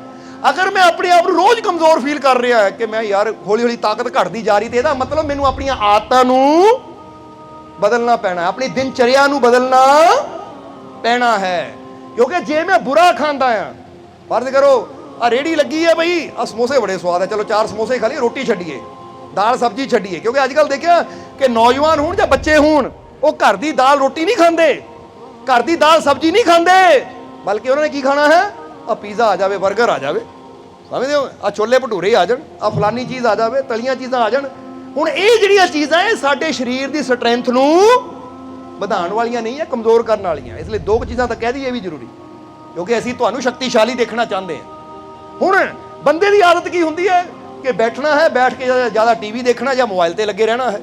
ਉਹ ਇਹਦੇ ਨਾਲੋਂ ਚੰਗਾ ਉਹੀ ਟਾਈਮ ਹੈ, ਜੇ ਫਰਜ਼ ਕਰੋ ਟੀਵੀ ਦੇਖ ਰਹੇ ਹੋ ਤਾਂ ਟੀਵੀ ਦੇਖਦੇ ਦੇਖਦੇ ਬੈਠਕਾਂ ਮਾਰ ਲਓ, ਨਾਲੇ ਟੀਵੀ ਦੇਖੀ ਜਾਓ, ਨਾਲੇ ਬੈਠਕ ਉੱਠ ਕੇ ਬੈਠਕ ਕਰੀ ਜਾਓ, ਨਾਲੇ ਕੋਈ ਐਕਸਰਸਾਈਜ਼ ਕਰੀ ਜਾਓ, ਤਾਂ ਕਿ ਜੇ ਨਾਟਕ ਹੀ ਦੇਖਣਾ ਅੱਧੇ ਘੰਟੇ ਦਾ ਤਾਂ ਅੱਧਾ ਘੰਟਾ ਨਾਟਕ ਵੀ ਹੋ ਗਿਆ ਤਾਂ ਤੁਹਾਡੀ ਐਕਸਰਸਾਈਜ਼ ਵੀ ਹੋ ਗਈ। ਉਹ ਕੁਛ ਨਾ ਕੁਛ ਤਾਂ ਐਸਾ ਕਰੋ ਜਿੰਨਾ ਸਰੀਰ ਨੂੰ ਕੋਈ, ਪਰ ਕਰਨਾ ਕੀ ਹੈ, ਟੀਵੀ ਦੇਖੀ ਜਾਣਾ, ਪੌਪਕੌਰਨ ਖਾਈ ਜਾਣੇ, ਕੋਕ ਪੀ ਜਾਣੀ, ਔਰ ਬਾਅਦ ਚੋਂ ਕਹਿਣਾ ਹੱਡੀਆਂ ਕਮਜ਼ੋਰ ਹੋ ਗਈਆਂ। ਬੋਲੋ ਸਮਝਦੇ ਹੋ ਕਿ ਨਹੀਂ? ਇਹ ਕੁਝ ਆਦਤਾਂ ਹੁੰਦੀਆਂ ਜਿਹੜੀਆਂ ਇਨਸਾਨ ਦੇ ਸਰੀਰ ਨੂੰ ਕਮਜ਼ੋਰ ਬਣਾਉਂਦੀਆਂ। ਇਸ ਲਈ ਸਮਝਾਉਣ ਨੂੰ ਤਾਂ ਬਹੁਤ ਕੁਝ ਹੈ, ਪਰ ਟਾਈਮ ਕਾਫੀ ਹੋਗਾ, ਸ਼ਾਰਟ 'ਚ ਹੀ ਦੱਸਣਾ ਹੈ ਕਿ ਸਾਡੀ ਖੁਰਾਕ ਔਰ ਐਕਸਰਸਾਈਜ਼ ਸਾਡੇ ਸਰੀਰ ਨੂੰ ਮਜ਼ਬੂਤ ਕਰਦੀ ਹੈ, ਔਰ ਮਾਨਸਿਕ ਸ਼ਕਤੀ ਨੂੰ ਵਧਾਉਣ ਵਾਸਤੇ ਉਹਦੇ ਵਾਸਤੇ ਕੀ ਹੈ, ਉਹਦੇ ਵਾਸਤੇ ਹੈ ਅੱਛੀ ਸੰਗਤ, ਅੱਛਾ ਸੁਣਨਾ, ਅੱਛਾ ਦੇਖਣਾ।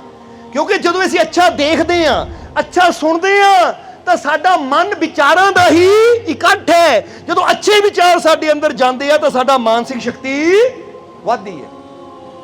ਔਰ ਸਮਝਦੇ ਹੋ ਕਿ ਨਹੀਂ? ਔਰ ਮੈਡੀਟੇਸ਼ਨ ਕਰਨਾ, ਮੈਡੀਟੇਸ਼ਨ ਯਾਨੀ ਬੈਠ ਕੇ ਅੱਖਾਂ ਬੰਦ ਕਰਕੇ ਸਵਾਸ ਆ ਰਿਹਾ ਸਵਾਸ ਜਾ ਰਿਹਾ, ਇਹਨੂੰ ਕਹਿੰਦੇ ਮੈਡੀਟੇਸ਼ਨ। ਇਹ ਸਾਡੀ ਮਾਨਸਿਕ ਸ਼ਕਤੀ ਨੂੰ ਵਧਾਉਂਦਾ ਹੈ। ਔਰ ਆਤਮਿਕ ਸ਼ਕਤੀ ਨੂੰ ਕਿਹੜੀ ਚੀਜ਼ ਵਧਾਉਂਦੀ ਹੈ? ਆਤਮਿਕ ਸ਼ਕਤੀ ਨੂੰ ਵਧਾਉਂਦੀ ਹੈ ਗੁਰੂ ਦਾ ਸਿਮਰਨ। ਸਮਝਦੇ ਹੋ ਕਿ ਨਹੀਂ? ਜੋ ਗੁਰੂ ਦੇ ਕੋਲੋਂ ਬੋਲ ਮਿਲਦੇ, ਕਿਉਂਕਿ ਮੈਡੀਟੇਸ਼ਨ ਕੋਈ ਵੀ ਕਰ ਸਕਦਾ ਹੈ, ਪਰ ਸਿਮਰਨ ਇਬਾਦਤ ਉਹੀ ਕਰ ਸਕਦਾ ਜਿਹਨੂੰ ਗੁਰੂ ਕੋਲੋਂ ਯੁਕਤੀ ਮਿਲਦੀ ਹੈ। ਕਿਉਂਕਿ ਉਹ ਚੀਜ਼ ਜਿੱਦਾਂ ਬੁੱਲੇ ਸ਼ਾਹ ਨੇ ਕਿਹਾ, ਸਾਹ ਰਗ ਥੀ ਰੱਬ ਦਿਸਦਾ ਨੇੜੇ, ਲੋਕਾਂ ਪਾਏ ਲੰਮੇ ਚੇੜੇ। ਇਹ ਯੁਕਤੀ ਸਾਨੂੰ ਗੁਰੂ ਦਿੰਦਾ ਹੈ ਕਿ ਕਿਸ ਤਰ੍ਹਾਂ ਆਪਣੇ ਅੰਦਰ ਬੈਠੇ ਰੱਬ ਨਾਲ ਅਸੀਂ ਜੁੜ ਸਕਦੇ ਹਾਂ, ਉਹਨੇ ਇਬਾਦਤ ਕਹਿੰਦੇ ਆ। ਇਸ ਲਈ ਮੈਡੀਟੇਸ਼ਨ ਅਲੱਗ ਹੈ, ਇਬਾਦਤ ਅਲੱਗ ਹੈ। ਇਸ ਲਈ ਗੁਰੂਆਂ ਰਹਿਬਰਾਂ ਨੇ ਇਬਾਦਤ ਕਿਹਾ ਕਿ ਅਗਰ ਰੱਬ ਨੂੰ ਪਾਣਾ ਹੈ ਤਾਂ ਇਬਾਦਤ ਕਰ। ਇਬਾਦਤ ਕਰਨ ਦੇ ਨਾਲ ਗੱਲ ਬਣਦੀ ਹੈ। ਇੱਕ ਸ਼ਬਦ ਵੀ ਬੜਾ ਪਿਆਰਾ ਆਉਂਦਾ ਹੈ ਕਿ ਤੈਨੂੰ ਇਬਾਦਤ ਕਰਨੀ ਪਏਗੀ। ਸੋ ਅੱਛੀ ਖੁਰਾਕ, ਐਕਸਰਸਾਈਜ਼ ਸਰੀਰ ਨੂੰ ਮਜ਼ਬੂਤ ਬਣਾਉਂਦਾ ਹੈ।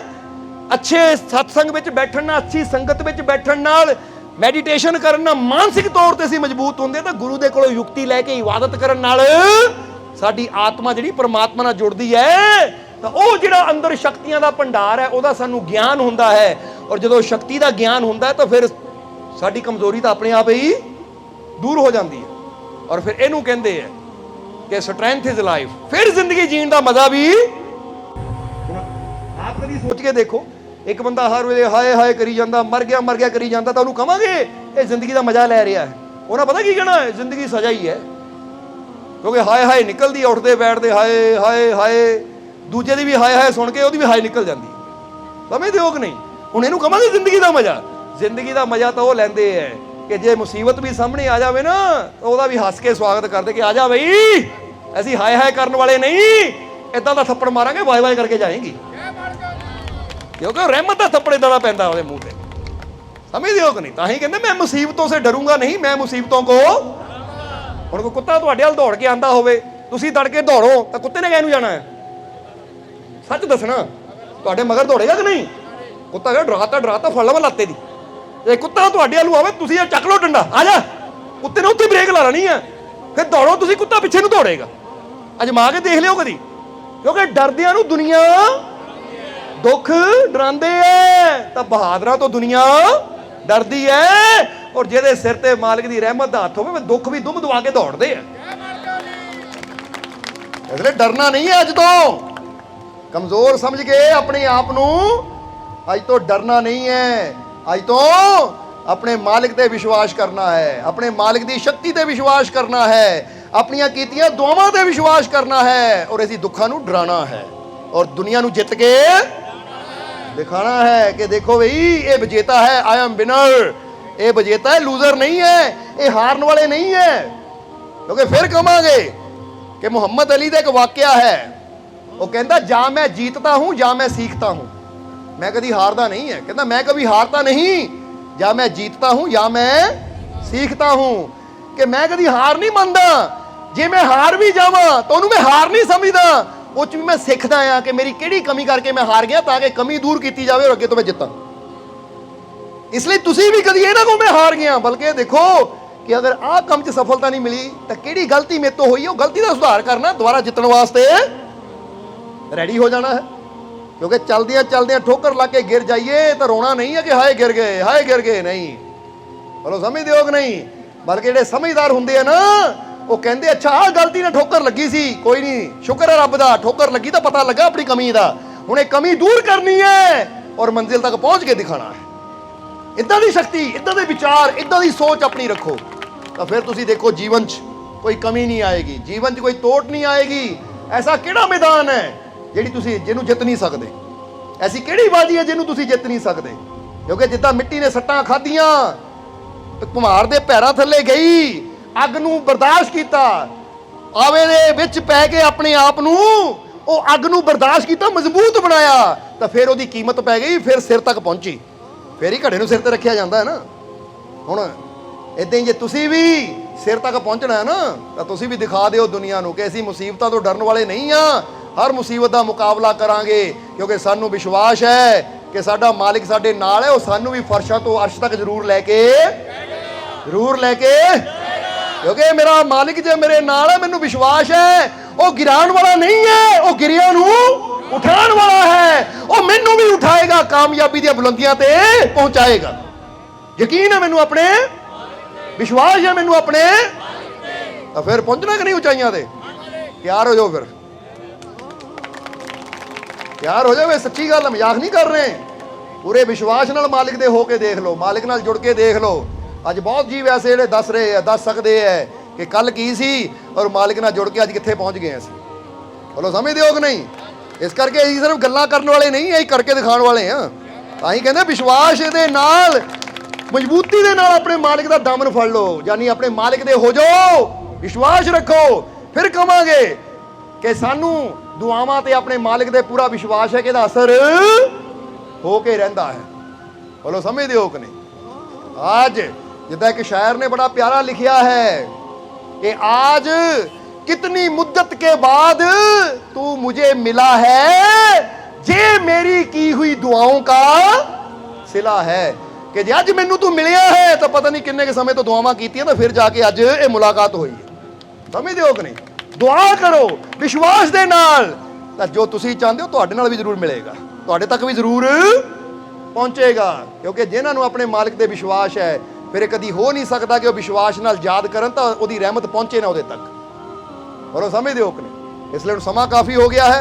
आओ हुण आखिरले वचनां 'च कहिए कि मैनूं अपने मालिक ते पूरा, मैनूं अपने मालिक ते पूरा, मैनूं अपने मालिक ते पूरा, मेरियां झोलियां खुशियां नाल, मेरियां झोलियां खुशियां नाल, मेरियां झोलियां खुशियां नाल, मेरे सारे दुख दूर, मेरे सारे दुख दूर, मेरे सारे दुख दूर, मेरा मालिक मेरे, मेरा मालिक मेरे, मेरा मालिक मेरे, मैं बहुत, मैं बहुत, मैं बहुत। चलो मालिक इदां ही तुहानूं खुशियां देण, खुश रखण, आने वाला समा होर भी तुहाडे वास्ते खुशियां, कामयाबी, सफलता भरिया होवे, दिन दुगनी रात चौगनी मालिक तुहानूं तरक्की देवे। यही साडी उस मालिक दे चरनां 'च अरदास बेनती है। और ये भी तुहानूं कहना चाहांगे कि जिद्दां अज सत्संग 'च पहुंचे हो, इदां ही 6 तरीक दिन मंगलवार तुहाडे बिल्कुल नज़दीक अपने पठानकोट चौंक के नेड़े रमनीक एवेन्यू, यानी पठानकोट चौंक तो ना, जो रेरू चौक भी कहा जाता, पठानकोट चौंक तो जो आप पठानकोट वालू जाते तो तकरीबन 2-2.5 किलोमीटर ते ही रमनीक एवेन्यू है, उत्थे सत्संग होण जा रहा है मंगलवार। जिद्दां अज इत्थे पहुंचे हो, कोशिश करो, तुहाडे बिल्कुल जलंधर ते दा बिल्कुल नाल ही है, उत्थे भी सत्संग का ही पूरा आनंद लेना है। और उस दे नाल 8 तरीक की 11वीं रोज़ भी है, 8 तरीक जो वीरवार आ रहा है, सितंबर महीने का 11वीं रोज़ है। इसलिए कोशिश करनी कि 11वीं रोज़ से, क्योंकि बहुत रहमत का दिन हुंदा है। और जिद्दां दस्सिया है कि जे आस विश्वास प्रेम नाल मालिक दे घर तक जावांगे तो झोलियां भर के ਮਾਲਕ ਦੀਆਂ ਰਹਿਮਤਾਂ ਲੈ ਕੇ, ਖੁਸ਼ੀਆਂ ਲੈ ਕੇ ਜੀਵਨ ਸਫਲ और बनाना कि नहीं, खुशियां ਲੈਣੀਆਂ कि नहीं। ਤੇ 8 ਤਰੀਕ ਨੂੰ ਪਹੁੰਚ ਜਾਓ, ਦੇਖਿਓ ਮੌਕਾ ਨਾ ਗਵਾ ਦਿਓ ਕਿਤੇ, ਬਹੁਤ ਬੜਾ ਮੌਕਾ ਹੈ ਇਹ, ਸੁਨਹਿਰੀ ਅਵਸਰ ਹੈ ਤੁਹਾਡੇ ਵਾਸਤੇ ਰਹਿਮਤਾਂ ਨੂੰ ਲੁੱਟਣ ਦਾ, ਕਿਉਂਕਿ ਉਹ ਪਲ, ਉਹ ਘੜੀਆਂ ਸੁਨਹਿਰੀ ਹੁੰਦੀਆਂ ਹੈ ਜਦੋਂ ਸਾਨੂੰ ਫਕੀਰਾਂ ਦੀ ਸੋਭਤ 'ਚ ਬੈਠਣ ਦਾ, ਜਦੋਂ ਫਕੀਰਾਂ ਦੇ ਕੋਲ ਬੈਠ ਕੇ ਬਚਨ ਸੁਣਨ ਦਾ, ਪਰਮਾਤਮਾ ਦੀ ਰਹਿਮਤ ਨੂੰ ਹਾਸਲ ਕਰਨ ਦਾ ਮੌਕਾ ਮਿਲੇ ਤਾਂ ਉਹ ਪਲ ਬੜੇ ਕੀਮਤੀ ਹੁੰਦੇ ਆ। ਇਸ ਲਈ ਕੀਮਤੀ ਪਲਾਂ ਨੂੰ ਗਵਾਉਣਾ ਨਹੀਂ ਹੈ। 8 ਤਰੀਕ ਦਿਨ ਵੀਰਵਾਰ 11ਵੀਂ ਰੋਜ਼ ਦੇ ਦਿਨ ਤੇ ਕੋਸ਼ਿਸ਼ ਕਰਨੀ ਟਾਈਮ ਨਾਲ ਪਹੁੰਚ ਜਾਣਾ, ਕਿਉਂਕਿ ਤੁਹਾਨੂੰ ਫਿਰ ਦੱਸ ਦਈਏ ਕਿ 12:30 1 ਵਜੇ ਦਾ ਸਤਸੰਗ ਦਾ ਟਾਈਮ ਹੁੰਦਾ ਹੈ। ਸੋ 1 ਵਜੇ ਤੋਂ ਪਹਿਲਾਂ ਪਹੁੰਚ ਜਾਓ ਤਾਂ ਕਿ ਸਤਸੰਗ ਦੇ ਸਮੇਂ ਪਹੁੰਚ ਕੇ ਸਤਸੰਗ ਦਾ ਆਨੰਦ ਲੈ ਕੇ ਆਪਣਾ ਜੀਵਨ ਤੁਸੀਂ ਸਫਲ ਬਣਾ ਸਕੋ। ਔਰ ਕਈ ਫਰਿਆਦੀ ਜੀਵ ਹੁੰਦੇ, ਉਹ ਜਿੰਨੀ ਜਲਦੀ ਆ ਜਾਣਗੇ ਉਨੀ ਜਲਦੀ ਟੋਕਨ ਲੈ ਕੇ ਉਹਨਾਂ ਦੀ ਫਰਿਆਦ ਵੀ ਹੋ ਜਾਏਗੀ। ਇਸ ਲਈ ਸਾਰਿਆਂ ਨੇ ਯਾਦ ਰੱਖਣਾ ਕਿ 8 ਤਰੀਕ 11ਵੀਂ ਰੋਜ਼ ਹੈ ਔਰ 6 ਤਰੀਕ ਤੁਹਾਡੇ ਬਿਲਕੁਲ ਨੇੜੇ, ਜਦੋਂ ਦੱਸਿਆ ਰਵਨੀਕ ਐਵੀਨਿਊ, ਉੱਥੇ ਸਤਸੰਗ ਹੈ, ਪਠਾਨਕੋਟ ਚੌਂਕ ਦੇ ਨੇੜੇ ਹੈ, ਰੇਰੂ ਚੌਂਕ ਦੇ ਨਜ਼ਦੀਕ ਹੈ। ਸੋ ਉਦੋਂ ਹੀ ਪਹੁੰਚੋ ਮੰਗਲਵਾਰ ਨੂੰ, ਤਾਂ ਜੇ ਕੋਈ ਮਜਬੂਰੀ ਹੈ ਮੰਗਲਵਾਰ ਨਹੀਂ ਤਾਂ ਫਿਰ 8 ਤਰੀਕ ਨੂੰ ਜ਼ਰੂਰ ਪਹੁੰਚਣਾ, ਕਿਉਂਕਿ ਉਹ 11ਵੀਂ ਦਾ ਦਿਨ ਹੈ। ਸਮਝਦੇ ਹੋ ਕਿ ਨਹੀਂ? ਸੋ ਪਹੁੰਚ ਕੇ ਰਹਿਮਤਾਂ ਹਾਸਲ ਕਰਕੇ ਆਪਣਾ ਜੀਵਨ ਸਫਲ ਬਣਾਉਣਾ ਹੈ। ਹੁਣ ਜ਼ਰਾ ਹੱਸ ਕੇ ਦਿਖਾਓ, ਗਰਮੀ ਤਾਂ ਨਹੀਂ ਲੱਗੀ? ਕੋਈ ਨਹੀਂ ਲੱਗੀ ਹੈ ਤਾਂ ਸਾਨੂੰ ਕੀ ਫਿਕਰ ਹੈ, ਤੁਹਾਨੂੰ ਪੱਕੇ ਤਾਂ ਕਰਨਾ ਹੀ ਹੈ ਅਸੀਂ। ਇਸ ਲਈ ਇਹਨਾਂ ਵੀ ਜ਼ਿਆਦਾ ਗਰਮੀ ਹੋਵੇ ਤਾਂ ਵੀ ਨਹੀਂ ਹਟਣਾ ਹੈ ਅਸੀਂ, ਕਿਉਂਕਿ ਸਾਨੂੰ ਪਤਾ ਕਿ ਜਿੰਨੀ ਤੁਸੀਂ ਅੱਗ ਨੂੰ ਬਰਦਾਸ਼ਤ ਕਰੋਗੇ, ਗਰਮੀ ਨੂੰ ਬਰਦਾਸ਼ਤ ਕਰੋਗੇ, ਉਨਾ ਹੀ ਭਾਂਡਾ ਤੁਹਾਡਾ ਪੱਕੇਗਾ, ਔਰ ਜਿੰਨਾ ਭਾਂਡਾ ਪੱਕੇਗਾ ਉਨਾ ਮਾਲਕ ਦੀ ਰਹਿਮਤ ਨਾਲ ਭਰੇਗਾ ਵੀ, ਕਿਉਂਕਿ ਜਿਹੜਾ ਘੜਾ ਹੀ ਕੱਚਾ ਹੋਵੇ ਖਾਲੀ ਰਹਿ ਜਾਂਦਾ ਹੈ, ਟੁੱਟ ਵੀ ਜਾਂਦਾ ਹੈ, ਔਰ ਜਿਹੜੇ ਘੜੇ ਪੱਕੇ ਹੁੰਦੇ ਆ ਉਹ ਭਰਦੇ ਵੀ ਹੈ ਤਾਂ ਨਜ਼ਾਰੇ ਵੀ ਜ਼ਿੰਦਗੀ ਦੀ ਲੈ ਲੈਂਦੇ ਹੈ। ਇਸ ਲਈ ਪੱਕਣਾ ਆ ਤਾਂ ਕਿ ਮਾਲਕ ਦੀ ਰਹਿਮਤ ਦੇ ਨਜ਼ਾਰੇ ਲੈ ਕੇ ਆਪਣੇ ਜੀਵਨ ਨੂੰ ਸਫਲ ਬਣਾ ਕੇ ਜਾਈਏ। ਸਮਝਦੇ ਹੋ ਕਿ ਨਹੀਂ? ਔਰ ਦੇਖੋ ਇਹ ਪਰਿਵਾਰ ਦੇ ਕਮੇਟੀ ਮੈਂਬਰਾਂ ਨੇ ਵੀ ਤੁਹਾਡੇ ਵਾਸਤੇ ਰਹਿਮਤਾਂ ਤਿਆਰ ਕੀਤੀਆਂ, ਇਸ ਲਈ ਸਤਸੰਗ ਤੋਂ ਬਾਅਦ ਰਹਿਮਤ ਲੈ ਕੇ ਜਾਣਾ, ਬਰਕਤ ਹੁੰਦੀ ਹੈ। ਇਸ ਲਈ ਬਰਕਤ ਨੂੰ ਲੈ ਜਾਣਾ, ਸਤਸੰਗ ਤੋਂ ਬਾਅਦ ਲਾਈਨ ਲਗਾ ਕੇ ਰਸ਼ ਨਹੀਂ ਕਰਨਾ, ਕਿਉਂਕਿ ਸਾਰਿਆਂ ਨੂੰ ਮਿਲੇਗੀ। ਔਰ ਇੱਕ ਹੋਰ ਸਾਡੇ ਕੋਲ ਆਇਆ ਕਿ ਸਰਬ ਸਾਂਝਾ ਸਤਸੰਗ 18 ਸਤੰਬਰ ਦਿਨ ਐਤਵਾਰ ਨੂੰ ਪਿੰਡ ਰਮੀਦੀ, ਸੁਭਾਨਪੁਰ ਤੋਂ ਅੰਮ੍ਰਿਤਸਰ ਰੋਡ, ਜ਼ਿਲ੍ਹਾ ਕਪੂਰਥਲਾ। ਇਹ 18 ਸਤੰਬਰ ਦਿਨ ਐਤਵਾਰ ਨੂੰ, ਯਾਨੀ ਇਸੇ ਮਹੀਨੇ ਦੀ 18 ਤਰੀਕ ਦਿਨ ਐਤਵਾਰ ਨੂੰ ਇਹ ਸਰਬ ਸਾਂਝਾ ਸਤਸੰਗ ਰਮੀਦੀ ਪਿੰਡ ਵਿੱਚ ਹੋਣ ਜਾ ਰਿਹਾ ਹੈ, ਜੋ ਸੁਭਾਨਪੁਰ ਤੋਂ ਅੰਮ੍ਰਿਤਸਰ ਰੋਡ ਤੇ ਹੈ, ਜ਼ਿਲ੍ਹਾ ਕਪੂਰਥਲਾ। ਰਮੀਦੀ ਬਾਰੇ ਤੁਹਾਨੂੰ ਪਤਾ ਲੱਗ ਹੀ ਗਿਆ ਹੈ। ਸੋ 6 ਨੂੰ ਵੀ ਪਹੁੰਚੋ, 8 ਨੂੰ ਪਹੁੰਚੋ ਤਾਂ ਰਮੀਦੀ ਪਹੁੰਚ ਕੇ ਵੀ ਆਨੰਦ ਲੈਣਾ ਹੈ, ਕਿਉਂਕਿ ਸਤਸੰਗ ਤਾਂ ਜਿੰਨਾ ਮਿਲੇ ਉਨਾ, ਕਿਉਂਕਿ ਸੰਤ ਦਾਦੂ ਨੇ ਕਿਹਾ ਜਿਉਂ ਜਿਉਂ ਪੀਵੇ ਪ੍ਰੇਮ ਰਸ ਤਿਉਂ ਤਿਉਂ ਬੜੇ ਪਿਆਸ, ਐਸਾ ਕੋਈ ਵਿਰਲਾ ਹੈ ਜਗ ਮੇ ਦਾਦੂ ਦਾਸ। ਉਹ ਕਹਿੰਦੇ ਕੋਈ ਵਿਰਲਾ ਹੁੰਦਾ ਕਿ ਜਿੱਦਾਂ ਜਿੱਦਾਂ ਪੀ ਜਾਂਦਾ ਨਾ, ਨਹੀਂ ਤਾਂ ਪਤਾ ਕੋਈ ਕਹਿੰਦਾ, ਹਾਲੇ ਕੱਲ ਹੀ ਤਾਂ ਸੁਣਿਆ ਸੀ, ਹੁਣ ਸੁਣਾਂਗੇ ਅਗਲੇ ਮਹੀਨੇ। ਇਹਦਾ ਮਤਲਬ ਪ੍ਰੇਮੀ ਨਹੀਂ ਹੈ, ਪਿਆਸਾ ਨਹੀਂ ਹੈ। ਜਿਹਦੇ ਅੰਦਰ ਪਿਆਸ ਹੁੰਦੀ ਉਹ ਕਹਿੰਦਾ ਹੁਣ ਸੁਣ ਲਿਆ, ਹੁਣ ਤਾਂ ਪਿਆਸ ਹੈ, ਦੁਬਾਰਾ ਕਦੋਂ ਮਿਲੇ? ਹੈ ਤੁਹਾਡੇ ਅੰਦਰ? ਇਹ ਕਿਹਦੇ ਕਿਹਦੇ ਅੰਦਰ ਹੈ? ਜਿਹਦਾ ਕਹਿੰਦਾ ਢਿੱਡ ਨਹੀਂ ਭਰਿਆ, ਢਿੱਡ ਕਹਿੰਦੇ, ਨੀਅਤ ਕਹਿੰਦੇ, ਦਿਲ ਕਹਿੰਦੇ ਆ, ਜੋ ਮਰਜ਼ੀ ਕਹਿ ਲਓ, ਭਰਦਾ ਨਹੀਂ ਹੈ ਜਿਹਦੇ ਅੰਦਰ ਪਿਆਰ ਹੁੰਦਾ ਹੈ। ਉਹ ਤਾਂ ਕਹਿੰਦੇ ਇਹ ਤਨ ਮੇਰਾ ਚਸ਼ਮਾ ਹੋਵੇ, ਕਹਿ ਦਿਓ ਫਿਰ, ਪਤਾ ਨਾ ਤੁਹਾਨੂੰ ਸਾਰਿਆਂ ਨੂੰ।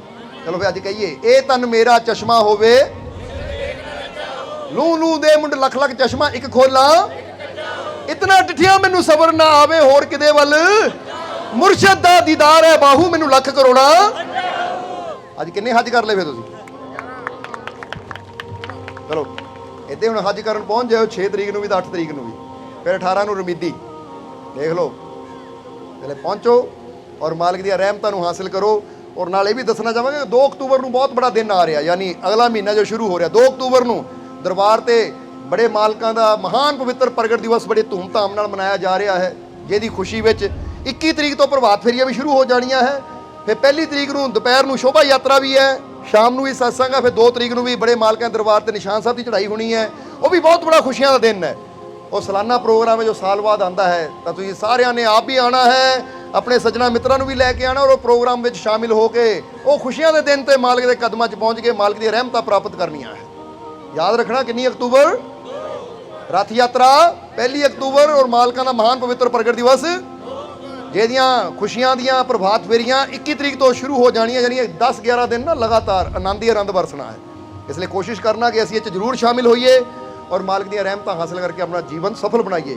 ਔਰ ਫਿਰ ਦੱਸਾਂਗੇ ਜਦੋਂ ਰਹਿਮਤ ਲੈਣ ਆਉਣਾ ਤਾਂ ਲਾਈਨ ਆਰਾਮ ਨਾਲ ਬਣਾ ਲਿਓ, ਧੱਕਾ ਮੁੱਕੀ ਨਾ ਕਰਿਓ, ਰਹਿਮਤ ਸਭ ਨੂੰ ਮਿਲੇਗੀ, ਪਰ ਅਸੀਂ ਇਹ ਵੀ ਖਿਆਲ ਰੱਖਣਾ ਕਿ ਸਾਡੀ ਵਜ੍ਹਾ ਨਾਲ ਕਿਸੇ ਨੂੰ ਤਕਲੀਫ ਨਾ ਹੋਵੇ, ਪਿਆਰ ਨਾਲ, ਕਿਉਂਕਿ ਮਾਲਕ ਦਾ ਘਰ ਹੈ ਔਰ ਮਾਲਕ ਦੇ ਘਰ 'ਚ ਸਭ ਦੀਆਂ ਝੋਲੀਆਂ ਰਹਿਮਤਾਂ ਨਾਲ। ਇਸ ਲਈ ਫਿਰ ਇੱਕ ਵਾਰ ਹੱਸ ਕੇ ਦਿਖਾ ਦਿਓ ਸਾਨੂੰ, ਤਾਂ ਜਿੱਦਾਂ ਇਸ ਵੇਲੇ ਤੁਸੀਂ ਖੁਸ਼ ਹੋ, ਤੁਹਾਡੇ ਚਿਹਰਿਆਂ ਤੇ ਸਮਾਈਲ ਹੈ, ਇਹ ਮਾਲਕ ਰਹਿਮਤ ਕਰਨ ਕਿ ਤੁਹਾਡੀ ਇਹ ਖੁਸ਼ੀ, ਤੁਹਾਡੀ ਇਹ ਸਮਾਈਲ ਹਮੇਸ਼ਾ ਬਣੀ ਰਵੇ ਆਉਣ ਵਾਲਾ ਸਮਾਂ ਤੁਹਾਡੇ ਸਭ ਦੇ ਵਾਸਤੇ ਖੁਸ਼ੀਆਂ, ਕਾਮਯਾਬੀ, ਸਫਲਤਾ ਭਰਿਆ ਹੋਵੇ। ਦਿਨ ਦੁਗਣੀ ਰਾਤ ਚੌਗਣੀ ਮਾਲਿਕ ਤੁਹਾਨੂੰ ਤਰੱਕੀ ਦੇਵੇ ਔਰ ਤੁਹਾਨੂੰ ਇੰਨਾ ਮਜ਼ਬੂਤ ਬਣਾ ਦੇਵੇ, ਇੰਨੀ ਤਾਕਤ ਮਾਲਿਕ ਤੁਹਾਨੂੰ ਦੇਣ ਕਿ ਤੁਸੀਂ ਵੀ ਸਮਝ ਸਕੋਗੇ ਸਟਰੈਂਥ ਇਜ਼ ਲਾਈਫ, ਕਿ ਮੇਰਾ ਮਾਲਿਕ ਮੇਰੇ ਨਾਲ ਹੈ, ਤਾਂ ਜੇ ਉਹਦੀ ਰਹਿਮਤ ਮੇਰੇ ਨਾਲ ਹੈ ਤਾਂ ਕੋਈ ਸ਼ਕਤੀ ਮੈਨੂੰ ਮਾਰ, ਕੋਈ ਸ਼ਕਤੀ ਮੈਨੂੰ ਹਰਾ, ਮੈਨੂੰ ਯਕੀਨ ਹੈ ਜਿੱਤ ਮੇਰੀ ਹੋਏਗੀ, ਕਿਉਂਕਿ ਮੇਰਾ ਮਾਲਿਕ ਮੇਰੇ। ਇਸ ਲਈ ਤੁਸੀਂ ਜਿੱਤਣ ਲਈ ਪੈਦਾ ਹੋਏ ਹੋ, ਵਿਸ਼ਵਾਸ ਰੱਖੋ, ਦੁਨੀਆ ਨੂੰ ਜਿੱਤ ਕੇ ਦਿਖਾਣਾ ਹੈ। ਆਉਣ ਵਾਲਾ ਸਮਾਂ ਤੁਹਾਡੇ ਵਾਸਤੇ ਖੁਸ਼ੀਆਂ, ਕਾਮਯਾਬੀ, ਸਫਲਤਾ ਭਰਿਆ ਹੋਵੇ। ਹਰ ਮੈਦਾਨ 'ਚ ਮਾਲਿਕ ਤੁਹਾਨੂੰ ਕਾਮਯਾਬੀ ਦੇਣ, ਸਫਲਤਾ ਦੇਣ, ਜਿੱਤ ਦੇਣ। ਜਿੱਧਰ ਵੀ ਜਾਓ ਖੁਸ਼ੀਆਂ ਨਾਲ ਜਾਓ, ਹੱਸਦੇ ਮੁਸਕਰਾਉਂਦੇ ਜਾਓ। ਜਿੱਥੇ ਜਦੋਂ ਵੀ ਆਓ ਹੱਸਦੇ ਮੁਸਕਰਾਉਂਦੇ, ਖੁਸ਼ੀਆਂ ਨਾਲ ਆਓ। ਦਿਨ ਦੁਗਣੀ ਰਾਤ ਚੌਗਣੀ ਤਰੱਕੀ ਮਾਲਿਕ ਤੁਹਾਨੂੰ ਦੇਵੇ। ਇਹੀ ਸਾਡੀ ਉਸ ਮਾਲਿਕ ਦੇ ਚਰਨਾਂ 'ਚ ਅਰਦਾਸ ਬੇਨਤੀ ਹੈ। ਔਰ ਹੁਣ ਅੰਤ ਵਿੱਚ ਤੁਹਾਡੇ ਸਭ ਦੇ ਅੰਦਰ ਵਸਦੇ ਉਸ ਮਾਲਿਕ ਨੂੰ ਅਸੀਂ ਪ੍ਰਣਾਮ ਕਰਦੇ ਹਾਂ। ਸਾਡਾ ਪ੍ਰਣਾਮ ਸਵੀਕਾਰ ਕਰੋ। ਜੈ ਮਾਲਕਾ ਦੀ।